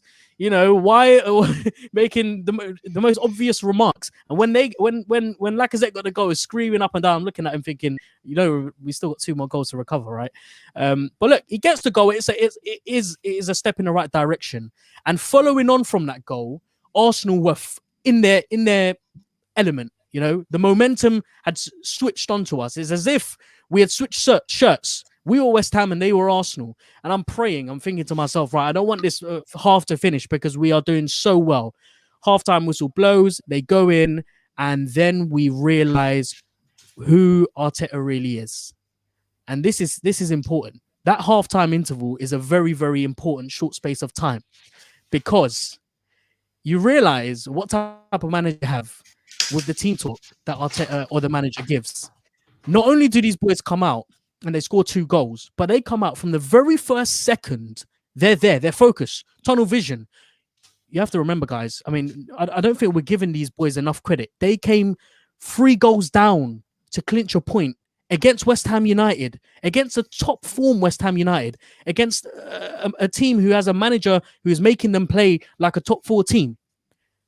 Credit is given where it's deserved, where it's due, and Mikel Arteta deserves all the credit in the world. Whatever he said to those boys at halftime, it worked. So no one can tell me that Arteta he's out of his depth. He's not able to motivate these players. I can imagine him going into the dressing room saying, boys, you've got 45 minutes to fix this mess. Go out there and do it.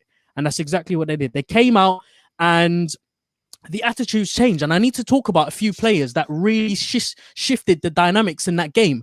Alexandre Lacazette, the moment he came out halftime, just before the ball was kicked off to start that halftime, he was having a conversation with Aubameyang. I don't know what was said, but immediately you could tell the body language. In that situation, Lacazette looked like he was a captain and he was giving the instructions to Aubameyang, telling him where he wanted to be. I'm guessing this is what he was saying, but you could tell it was quite animated and it looked like it was quite motivated. And then the game kicks off and you're thinking, right, we need to get the goals in the first 10, 15 minutes if we want any chance of getting into this game. And you're seeing Martin Odegaard doing his little flicks and tricks. And, you know, this is an unpopular opinion, but I genuinely believed in that second half. Odegaard looked very similar to a Lionel Messi type character. The ball was sticking to his feet. He was wriggling inside and out. He was getting himself out of tightly knit places where he had 3 players around him, pinging balls left, right, and center. And this second goal, I want to talk about this second goal because just before I talk about the second goal, actually, Lacazette almost got us right back into it where he flicked it over the goalkeeper and it was cleared off the line. I felt like we should have potentially been given a penalty because he was tugged. Had he had fallen, maybe that would have been a penalty. That's what VAR is for, and unfortunately, they didn't look at it. Even Fabianski, after he put the ball over, took him out, and I don't know what the rule applies for that. But look, you know, West Ham get a taste of their own medicine. The free kick is taken really, really quickly. Sharp, alert. Lacazette takes the ball, pings it into the likes of Partey. Partey plays it into Saka. Saka straight into Odegaard. And I mean, we need to take time to talk about this pass, because when you talk about players like Cesc Fabregas and Mesut Ozil, you're talking about players who are special, who are born to play this sport and to make it look beautiful. You're talking about moments of magic, moments that make you, you know, cream yourself. I'm sorry to make it so descriptive, but that pass for me was so delicious because he makes it seem as if he's either going to run towards the left-hand side or ping it into Tierney. And what he does, he fools everyone into thinking that he sees Chambers in the corner of his eye on the right-hand side. He sees Chambers free as a bird, pings it into Chambers, who's, you know, he's in the box now. Perfect opportunity to ping in a ball. And this is I'm going to call this type of cross a trademark Chambers cross from now on. This is what it's about. Trademark Chambers cross into the box. It doesn't matter who is there, whether it be a West Ham shirt or an Arsenal shirt. The moment any player is making contact of that ball is destined to go into the back of the net. And that's exactly what happens. 3-2 with 30 minutes to go. I'm thinking, this is it. We are coming back into this game. And I still genuinely can't believe how badly Arsenal started the first half. And surprisingly, when we scored that second goal, again, I feel like a mental block came into place. Arsenal slowly lifted their foot off the gas a little bit, allowed West Ham to come back. I think maybe, you know, when they were going so hard from the 45th minute up until the 60th minute, maybe the gas tank started to, you know, get a little bit empty. And up until the substitution, West Ham almost scored. Antonio hits the bar and you're thinking, my, oh my, how on earth has he missed that? And then Arteta starts to make the changes. And this is where I will criticize Arteta, because some of those changes could have been made a lot earlier. I have to tell you, I don't know. I was quite surprised how long Aubameyang was on that pitch for. He took him off in the final 10 minutes. Aubameyang should have been taken off at half time, in my opinion. I know it's harsh, and I get why you'd keep Aubameyang, because Aubameyang has it in his locker room to bring that little bit of magic out whenever he wants to. That's why he's paid X amount, because he's just, you know, he's so unpredictable. He is an elite striker at the end of the day. He might be on his decline now, but you know what you're going to get from him. When he's 1-on-1, 9 times out of 10, he's going to put it in the back of the net. But the substitutions are made in the 74th minute. Smith Rowe comes on for Xhaka, which is a really interesting one. And for me, it shows that Arteta is ready to go all guns blazing. He's ready to play ultra attacking mode. And he knows that West Ham are there for the taking. And Saka for Pepe, which is another really positive change. And again, I really wish Saka had not been played in this game, because we know he's come back from an injury. We know that he hasn't been 100% comfortable. And we also know that he could potentially play 3 games for England in the coming week. So why risk him? Again, another question that needs to be answered.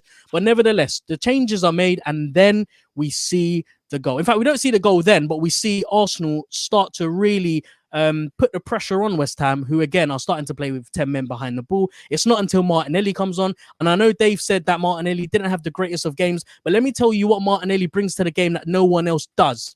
He brings presence. That's all he needs. All he needs to do is stand on the pitch, and that is so unlike even to say stand on the pitch is a little bit going against what he actually does, because what Martinelli does when he comes on the pitch, he will run left, right, center, back, forward in every single direction, and he will frustrate the hell out of the opposition. And that is the difference between Pierre-Emerick Aubameyang and I was going to say Martin Odegaard, but Gabby Martinelli. Gabby Martinelli will do the hard work. He will do the ugly stuff. He will do the things that you don't want to do. And in doing so, he will make everyone else look very, very pretty. We've got a very, young superstar on our hands. And unless he's taken very good care of, this could be another case of a potential Reece Nelson or a potential Eddie Nketiah. And I can't watch this happen to a special player like this. But anyway, he comes on the pitch and he changes the dynamics of the game because everybody starts to put the pressure on West Ham. Martin Odegaard again, special player. In all the 3 goals that we scored, he was involved in all of them. I think he got the pre-assist for all 3 goals. He slots it into Nicola Pepe. And I don't think Nicola Pepe will produce a better cross than the one that he produced for as long as he plays. This is a peach of a ball. The weight on it is perfect. The pace on it is absolutely perfect. And the accuracy is brilliant. I mean, I'm watching this ball going, dinks it in, Lacazette, as high as he can get, above anyone else, pings it right into the back of the net, and we're free. And I'm screaming my head off. And I'm thinking, hold on a minute. There's 10 minutes to go. We can win this. And we almost win it right at the end. Pepe had 2 opportunities. And had he had taken them a little bit better than he did, we could be sitting here talking about a 3 points, one of the best comebacks that we've seen Arsenal produce in the last 10, 15 years. Yeah, absolutely brilliant summary of the goals there, Farhan. And just look, I know we did say we will kind of touch on the international break. We're not going to spend long, maybe only about 5 minutes or so, because we're already over an hour and a half in. But lads, just basically to summarise, we were 3 goals down. We pulled it back to 3-3. Basically, what I want to know is, in each of your opinions, is this a great comeback? Or are you on the opposite side of the fence where you're more concerned that we found ourselves needing to come back from 3 goals down? So first of all, I'll start with Matt. What's your feeling? Are you celebrating this as, fair play, lads, pat on the back, you show great spirit, great character? Or are you sharing my feeling? My feeling is, okay, well done, you pulled it back, but why the fuck were you 3 goals down to begin with? That's my feeling. Yeah. You have to give some credit for coming back, from 3 goals down. So, whilst my feelings are probably more on the concerning situation to be in than a positive one, I do give the guys credit for getting us back in and getting a point from that. But, 2 of the 3 goals are really soft. We didn't get into the game until we were 3-0 down. It is really concerning because it just epitomises what we're doing week in, week out. And it's just, like I say, we're sick of saying it every week. And I am by nature a very positive person. I try to look at the positive things in everything in life, let alone Arsenal Football Club where I can. But it's getting to that point now where, because of the consistency of our inconsistency and how often we are making the same mistake, it is really, really concerning. And I know Arteta's, trying to there's a lot of change around the club. We talked about that a little bit earlier. I know there's a whole mentality shift. There's a lot of players that have gone out. There's still a lot of players to bring in. I know there's all of that, but it is really concerning that, if we're looking to build a team and a mentality that's going to take us to a top 4 position and get back into the Champions League, let alone compete, we're nowhere near that. Nowhere. I think if we're being realistic, we are nowhere near that. You don't see teams competing in the Champions League or getting a top 4 place in the Premier League playing the way we do. You have to be consistent. You have to play good football, at least solid football for 90 minutes. You have to be able to string a run of games together. We are so consistently inconsistent, and that's the best way I can kind of put it at the moment. And I know it's one of those things that I think, because we are in a transition, I think that's what it is. And I'd like to think that's what it is, that we're in that really rough patch of being in the transition, the early phases of kind of where we want to be. I think there's going to be a lot of this frustration and seeing a lot of this up and down. And I have to keep reminding myself of that sometimes. And I have to reality check myself that actually you're going to probably see this until the end of the season at least. So I'm trying to put my negativity back in a box. But yeah, okay, fine. We've got to point out the game. It's not 3 points lost as such. But really, we should be winning that game, because it's not as if they came out. They didn't dominate us. They didn't go and score 3 wonder strikes. We gifted them really 2 goals, 2 really soft goals. Only one of those I'll accept really as being a decent strike, and that was the first one. So really, we should have probably won that game, probably 3 or 4-1. And I just think, it is concerning, but there's probably some comfort in there that I think in the long term, I think once we've had this break will do us good. I think this couple of weeks will rest us, get our heads together. I know, obviously, like I say, you've got some players going out and playing games, but it's a chance to regroup, have a bit of a rest, get our heads together, kind of iron out some of those mistakes, kind of calm us down a little bit and get back to the drawing board. And then hopefully in a couple of weeks' time, we'll maybe see a little bit more maturity and a little bit more of a steady performance going into the last few games of the season. But I think it's next year where we'll probably start to see, with a few new players and faces, bit of a chance in a pre-season, and then we'll probably start seeing a bit more consistency. Because I think we're all on the same page. If we're a bit more consistent, we don't give away these soft goals. Teams, I think it was Dave that said, we're not getting steamrolled. We're just gifting goals away and making silly mistakes and not switching on. And those actually are not all that difficult to get right. And I think if we have that pre-season, like I say, have a bit of time, and then next season, hopefully, I think if we cut that out, we could be competitive. So concerning for the short term, but I think in the long term, I don't see it as being a huge problem. Yeah, and that brings me on to Dave. Dave, what are you thinking now at the end of that? Like I said, look, credit where it's due. It was a great comeback, whatever way you want to look at it, and completely, credit where it's due for the fact that the heads didn't drop and they came back. So for you, is it a point gained? Is it 2 points dropped? And I guess, look, we'll look at the international break. What are you hoping for from Arteta? What are you looking for him to focus on? I know it's going to be difficult. A lot of the squad are going to be away on international duty, but is there anything you'd like him to maybe sit down and assess, analyse, and maybe implement for when the guys do return to the club?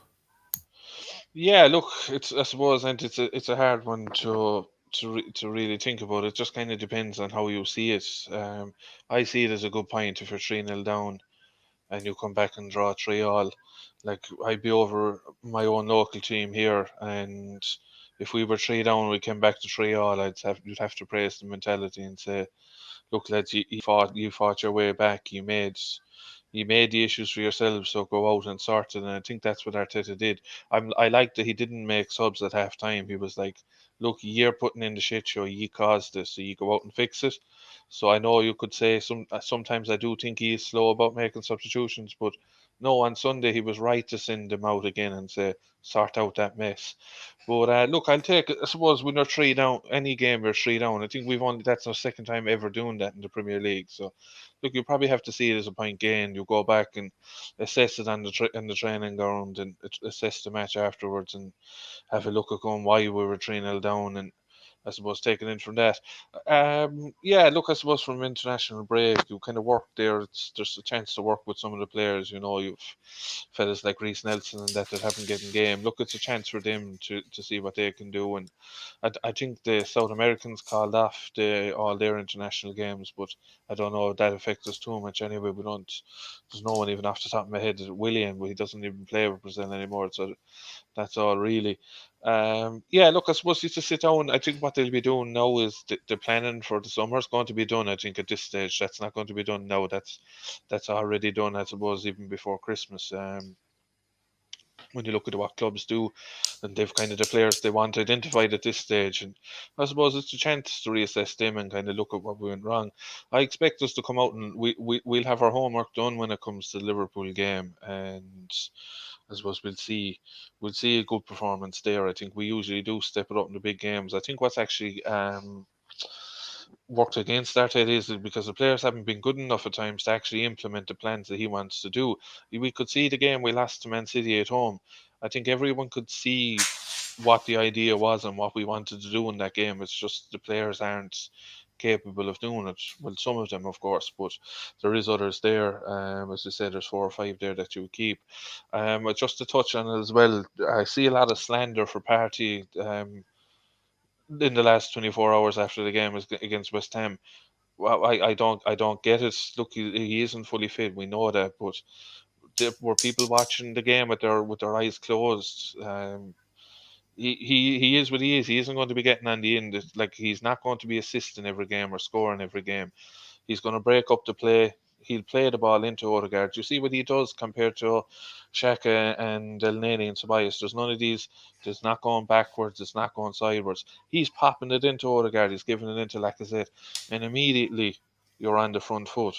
So, look, he is going to lose the ball from time to time as well. But it's a risk-reward thing. And more often than not, he is going to find a pass. And then we're in a better position for it. But I suppose, look, you'll probably have to go back, look at what's going wrong and why are the individual mistakes happening, and is it the same players? Look, we probably know it is. Shaq has a lot of them. I suppose David Luiz, there's a stat here that David Luiz hasn't got dribble pass this season, but he's not going to get dribble pass when he's dropping back onto the goal line.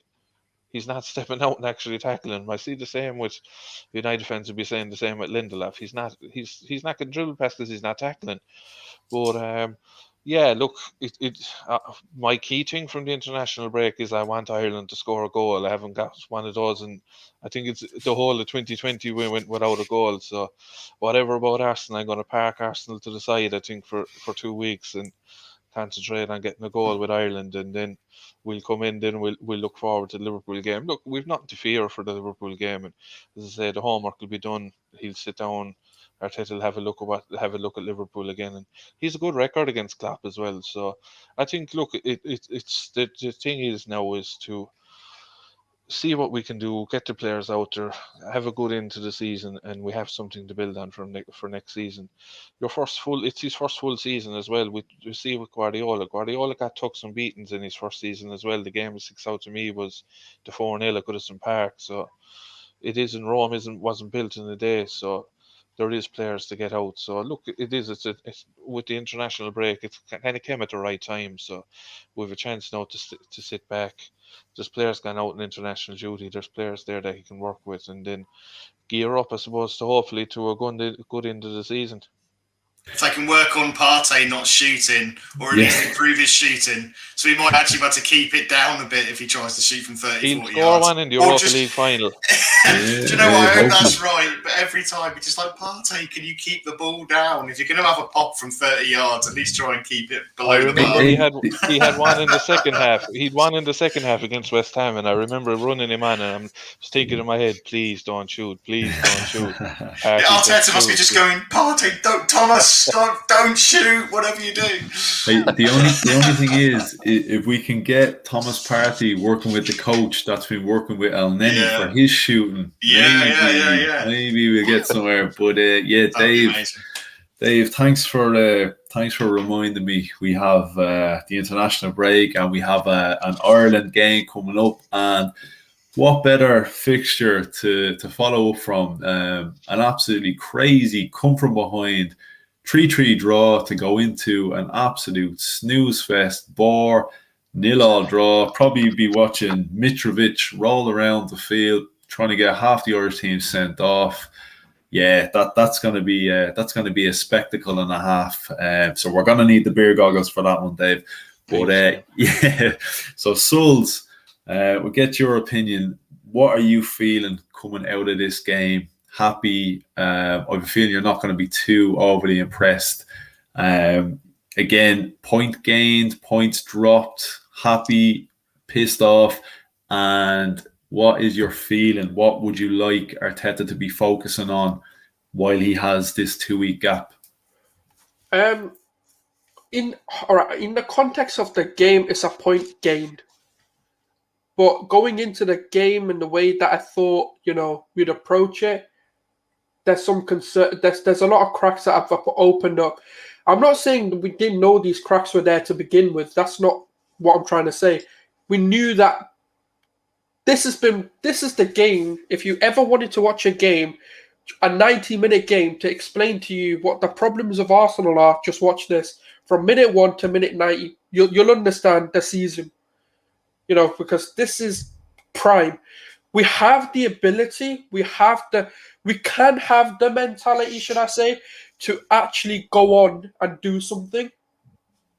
But we just lack that consistency to do it over a 90-minute period or over a 38, season. Now, that's the reason why I say it's concerning and not a great comeback, because we shouldn't have needed to come back in the first place.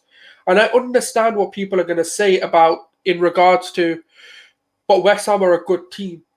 Yeah, I totally get that. I've never at one point said that they're not a good team and that they could not have won this game. I'm not saying we should have 150% won this game. There's no question about it. But my problem is, it's the manner we went 3 goals down. That's a concern. Oh yeah, El Neni just scores screamers, fam. He doesn't score normal goals. It's not in his thing at all. But it goes to show if these players really want to play, they can.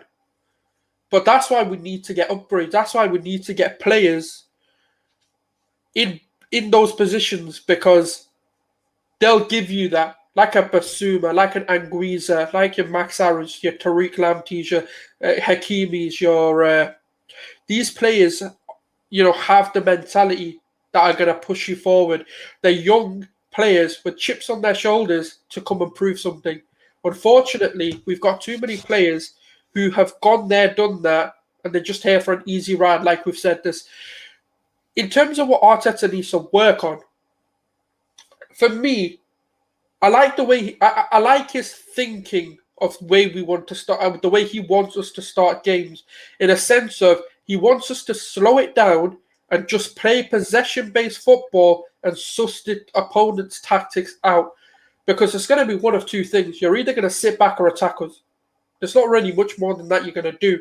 So I feel like what he wants to do is in the first sort of 10 to 15 minutes is play a possession-based football, pass it around, and kind of engage what the opposition manager wants to do, which is a good way to approach a game, especially with the way we are at the back, where we're shaky, we don't start well. And I think this is the prime time to now go and coach them to do that. Because unfortunately, like I said, the decision-making isn't quick enough. What they're trying to do isn't the wrong approach. It's just not happening quick enough. It's like their brain and their feet aren't connected. Somehow we need to get a nerve surgeon, to get their brains connected to their feet to actually sync up. We need to send them into a machine, into a portal, and calibrate them. I don't know, I know in the UK schools, right, we have smart boards and need to calibrate. That's all we need to do. We need to calibrate their feet and the brain to actually work together. Because it seems like the head's telling them one thing, but their feet are doing another. And that's the problem. That's why I'm so glad I'm glad the international break came, but I'm not glad it came now, because I don't want Sakurai, I don't want Smith Rowe. The truth is, I'm only looking forward to the under-21s. I can't be asked with the senior team. I'm not even going to lie to you. That under-21 team excites me. The senior team, it's all right, cool. But do you know why that is, Sulz? It's because you got Harry Kane up front, and look, Yep. you can't get on board with that shit. Can't get on board with that. Yeah, and it's yeah. I mean, the symbol actually kind of says it as well. West Ham are a good team. We're a team of individuals at times, and you know what it is, right? It's such a weird one. It really that thing I'd like him to work on is just the first 15 minutes and get that approach right, in terms of let's get the possession aspect of it and comfortable in the first 15 or 10 minutes or whatever. That's what I want him to work. That's what we need to work on, because the overall system and the play and the tactical outlay that he brings is fine. I just want him to change the first 10 minutes into a possession style play just to get us comfortable. I don't know why I'm saying we need to get comfortable. We're Arsenal Football Club, but we do. It's unfortunate to say it, but I think you have to identify that with these set of players, and I think 2 weeks is going to be a good time for them to work on that element of it. And then, maybe the slow starts and the mentality drop will eventually change, because that's the approach. If So that's how I would fix it if I was a coach or if I was looking at this and advising Arteta. That's what I would say to him. Go slow. Don't even go for it. Don't play football for the first 10 minutes. Just pass it around, get comfortable, and find your foot. Then do what you want to do. Because after that 10, 15 minutes, we seem to have broken that mental barrier. Every time we're in the 15 minutes and it's 0-0, we tend to be fine after that. We don't tend to be a bit silly or sloppy. We tend to kind of get into the rhythm really quickly. So change that and do that, and I think we'll move forward slightly better. I'm not saying you'll be perfect, because obviously we need to bring players in, but that's personally my advice to the coaches, that that's what you need to do.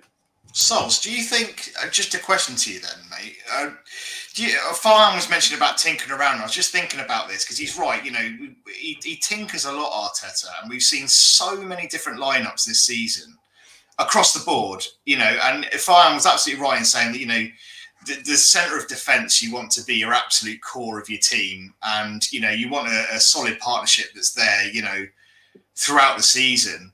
But you think about, how we are so inconsistent in how we start games and how we go through games. Do you think it's just that, we swap and change left wing, right wing, central midfield, centre back, left and right back pairings? There's so much tinkering around and swapping and changing that it's probably no surprise that the players find it really hard to get a consistent performance in when they're never playing with the same players week in, week out.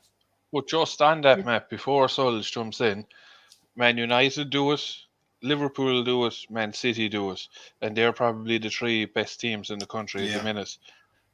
Man United play Maguire every game, City are playing Ruben Diaz every game, and Liverpool would have played Van Dijk every game. They have one constant centre-back. He doesn't change, and the other falls in around him. That should be what Gabriel is. But we don't. We seem to be... He's talking about with David Luiz, which is part of the problem. The crazy bit, yeah. Yeah, which is part of the problem. No, do you know what it is? Yes, I agree and I disagree with what you said, Matt.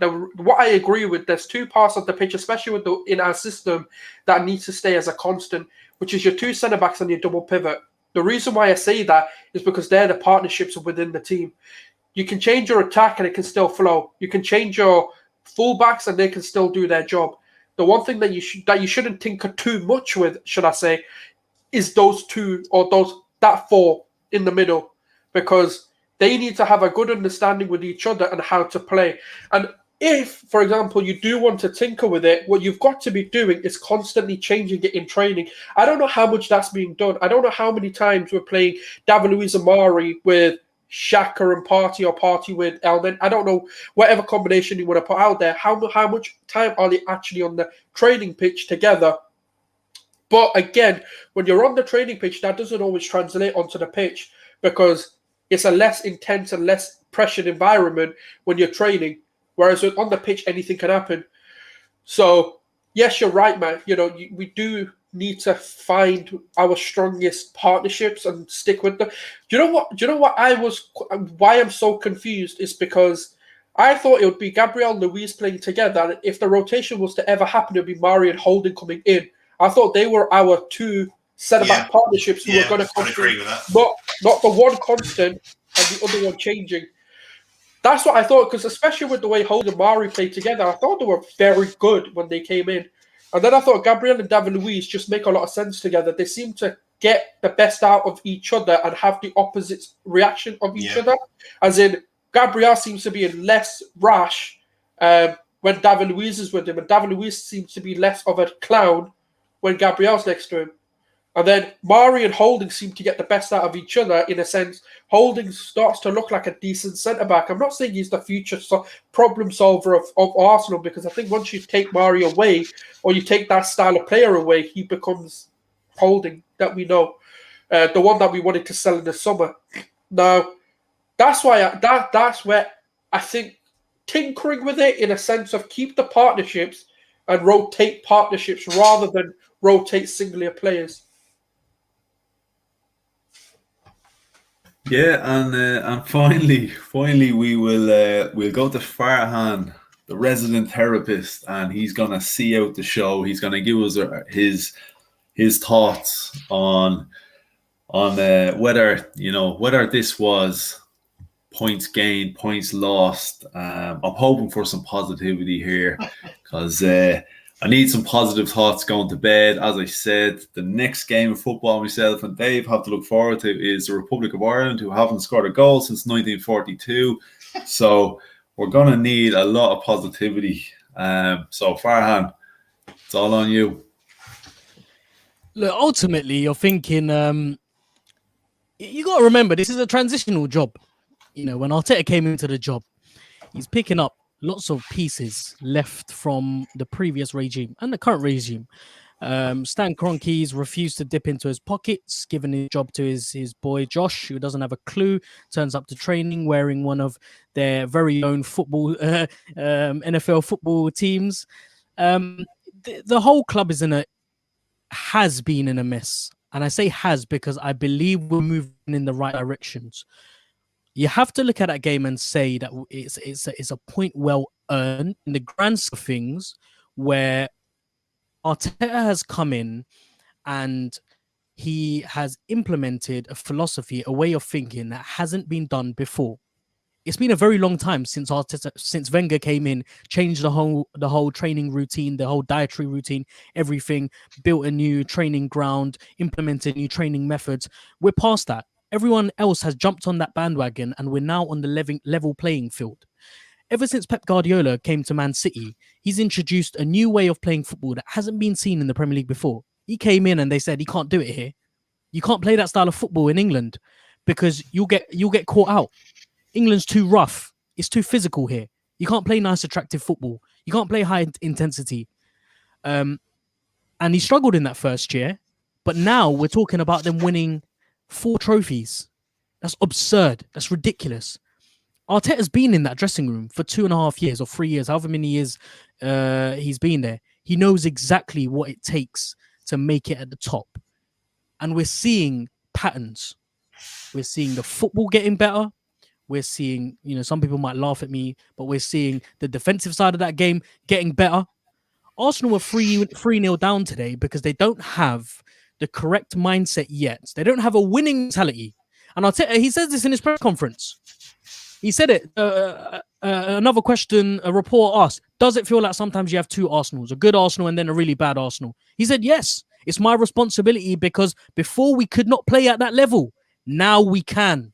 The reason why we can play at that level now is because he's implemented a style of football at Arsenal and these boys are finally grasping it. You remember when he first took over, we started playing 5 at the back because they can't handle it. They can't handle playing out from the back. They can't handle playing through the lines. Now that we've got Thomas Partey, you can play through the lines. Now that we've got an Odegaard, you can shimmy around players. You can make one-time passes over the top.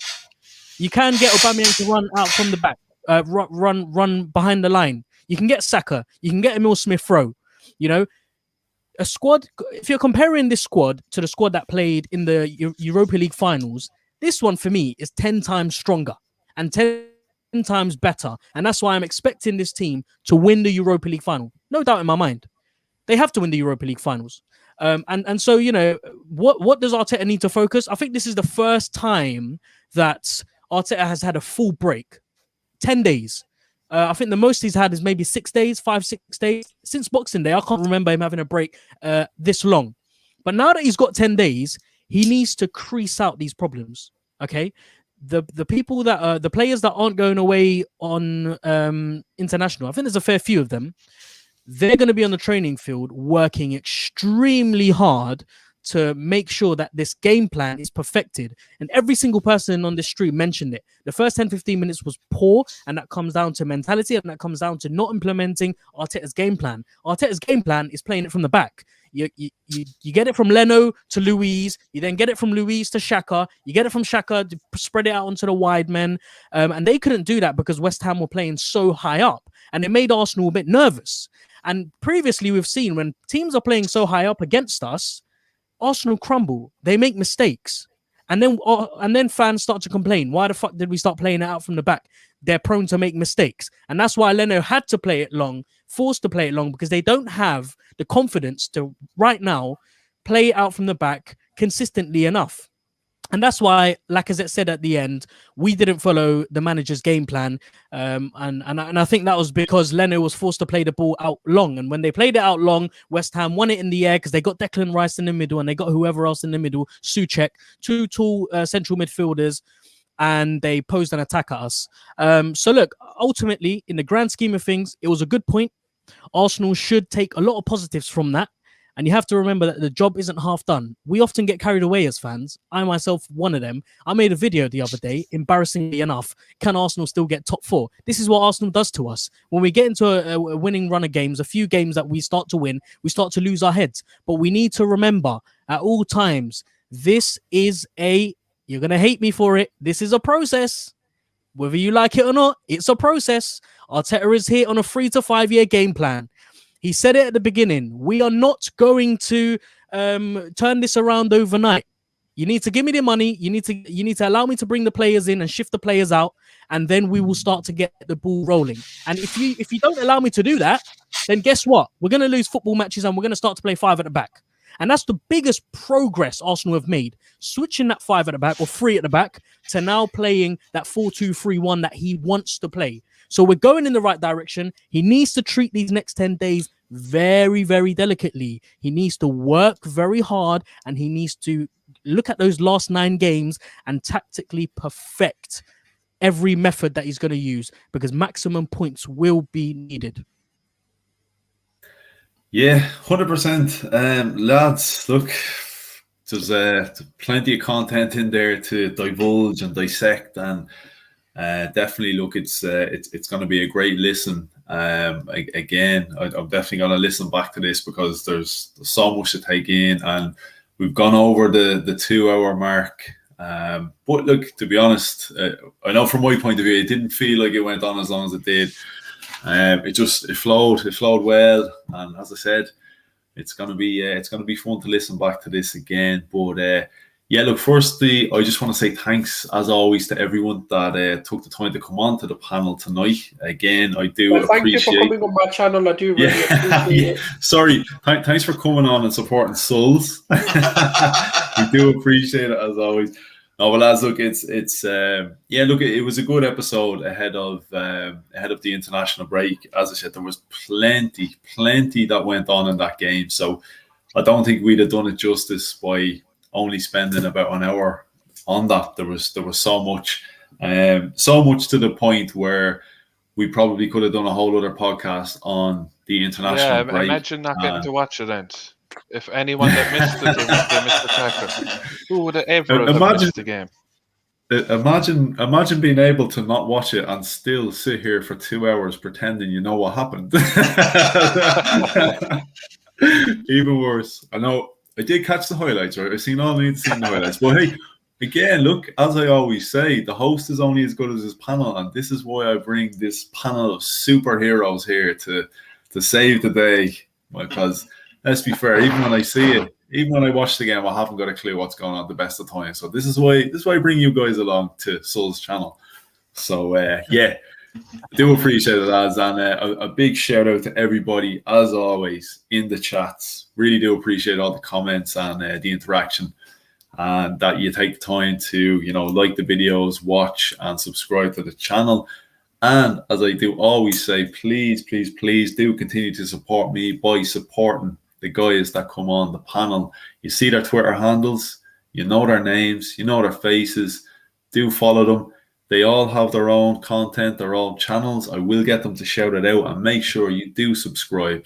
Please do subscribe. So first of all, Matt, let the people know where they can find you. Yeah, got to agree. Big shout out to everyone in the chat. It's been busy tonight, lots of comments. So thanks to everyone in there, and thanks Anthony for having me on again. Great to see you all as well, guys. So great chatting with you as always. But yeah, also got Twitter, AFC Red Room, exactly the same on YouTube. So go check me out, give me a follow, and click like and subscribe. Yeah, and the other Irishman on the panel, next up Dave, and myself and Dave, we're gonna do. Will we call it a watch along, or is it going to be something to help you sleep at night? We're going to cover the Ireland game, which is, we can already predict it's going to be a 0-0 draw against Serbia. Somehow we're going to try provide bants and the excitement. I don't, if anybody wants to donate a couple of crates of Guinness, we're gonna need it. We're gonna need it for that one. Bottle of whiskey, whatever you want to send our way, we'll take it live on air, and we'll try and make this Ireland game exciting. As God knows how we're gonna do that, especially following up from an Arsenal game, a 3-3 draw, all sorts of madness going on from one extreme to the other. But Dave, yeah, I really appreciate you being here yet again, and let the people know where they can check out your content. Yeah, look, thanks again for having me on, and the same the other night, the same tonight. It's been a great show. So great meeting the lads. Sulz, we met you the other night, and Farhan and Matt, great meeting you, and even everyone in the chat as well. The chat comments sometimes are more. They are better than the comments on the show. I feel even not worthy with some of with the facts that are always put on the chat. So no, it's good to see everyone taking part as well. Look, it's my name is on the handle there, Out and Out Gunner. It's, as Matt said, like mine. It's the same on Twitter as it is on YouTube. So just give me a follow and just like and subscribe, and just plenty more content going, and hopefully we'll have something to celebrate Wednesday night. So if you're a sucker for punishment, you know where to go. Yeah, 100%. And by celebrate, that means if Ireland lose 5-1, we'd be celebrating the fact that we even scored a goal. That's how low our standards are coming into that While game. singing, you will never beat the Irish. Don't forget that. Yeah, exactly. While singing, we're gonna win the World Cup. But you know, I'm gonna go to Farhan next. The resident therapist. And Farhan, we gave you the final say to kind of close out the show, but I'm gonna save that for the man who runs the channel. We leave him to last. So Farhan, really do appreciate you being here as always. You pulled it out of the bag tonight. It was all doom and gloom. We were 3-0 down. You stepped up to the plate. You pulled us back to 3-3. You brought the smiles back to our faces. I'm feeling like I got value for money tonight with the therapy you provided yet again. So let the people know where they can find you. Listen, being an Arsenal fan, there's plenty more where that came from. So, get used to it. Listen, boys, it's been a pleasure being here. It's been a while, doing a stream like this. But thanks for having me, Anthony. Really appreciate you bring me onto the show. And, once again, it was really nice meeting you, Dave. This is why I do it. This is why I make content, to be sitting down with people I consider my family. I'm such a weirdo. When I see an Arsenal fan outside my window when I'm driving by, I will roll down the window and wave hello. That's how much of a sado I am. But yeah, I consider you guys my family. It's great having you. Great being here and great talking Arsenal with you guys. The audience, again, thanks for interacting with us and all the lovely comments. If you want to find me, if you want to watch me, hear more of my voice, you can on YouTube, Gunner Since 96. I'm also on Twitter at Gunner Since 96, so you can find me there. Yeah, and that's the show. Thanks for watching. No, I'm only joking. So I wouldn't do you like that. We saved the best for last, of course. We saved the best for last. The man with the fire intro is going to provide a fire outro tonight. So Sulz, this is a first. So on the Republic of Sulz, take it away. Let the people know. I'll have to shut that police report down, Farhan. I didn't know you were the weirdo waving at me.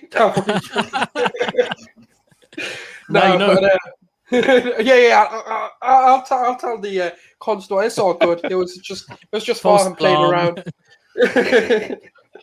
But no, again, thank you very much, Andy. It was a constructive. It's a well thought out podcast. It was very good to kind of get difference of opinions. We don't always have to agree on things, but it was good to kind of get different perspectives, and that's what makes these podcasts so good, because there's so many podcasts that I've listened to. They kind of have one outlook, and it kind of gets boring. I'd rather have, people who, even on a podcast, that we can have a bit of a discussion, we can go a bit back and forth. And that's the way we move forward. As a club, as a fan base, it's about constructively looking at what we can do. And that's exactly what we try to do on Anthony's channel. Every single one of your channels, every time I watch it, it seems to be more constructive rather than just let's use this to bash the club. I'm not saying that that's what the fans do, but it's just a lot of channels tend to have that rather than the constructive side of everything. So it's always a breath of fresh air. But no, subscribe to the channel, lads, at Republic of Arsenal as well. Always a pleasure coming on. Road to 100. I've hit 300 on Twitter as the podcast was happening, which is brilliant. Obviously, one milestone for the month done. The next one is 100 subscribers on the channel. So if you can, please subscribe, like, and share, and obviously show some love to the panelists as well. Yeah, 100%, Sulz, and I love how you said this show was well thought out. I love how you chill in there. If only the people knew. If only they knew. I know, appreciate it. Let me correct that. It looks well thought out. That's all you need to know.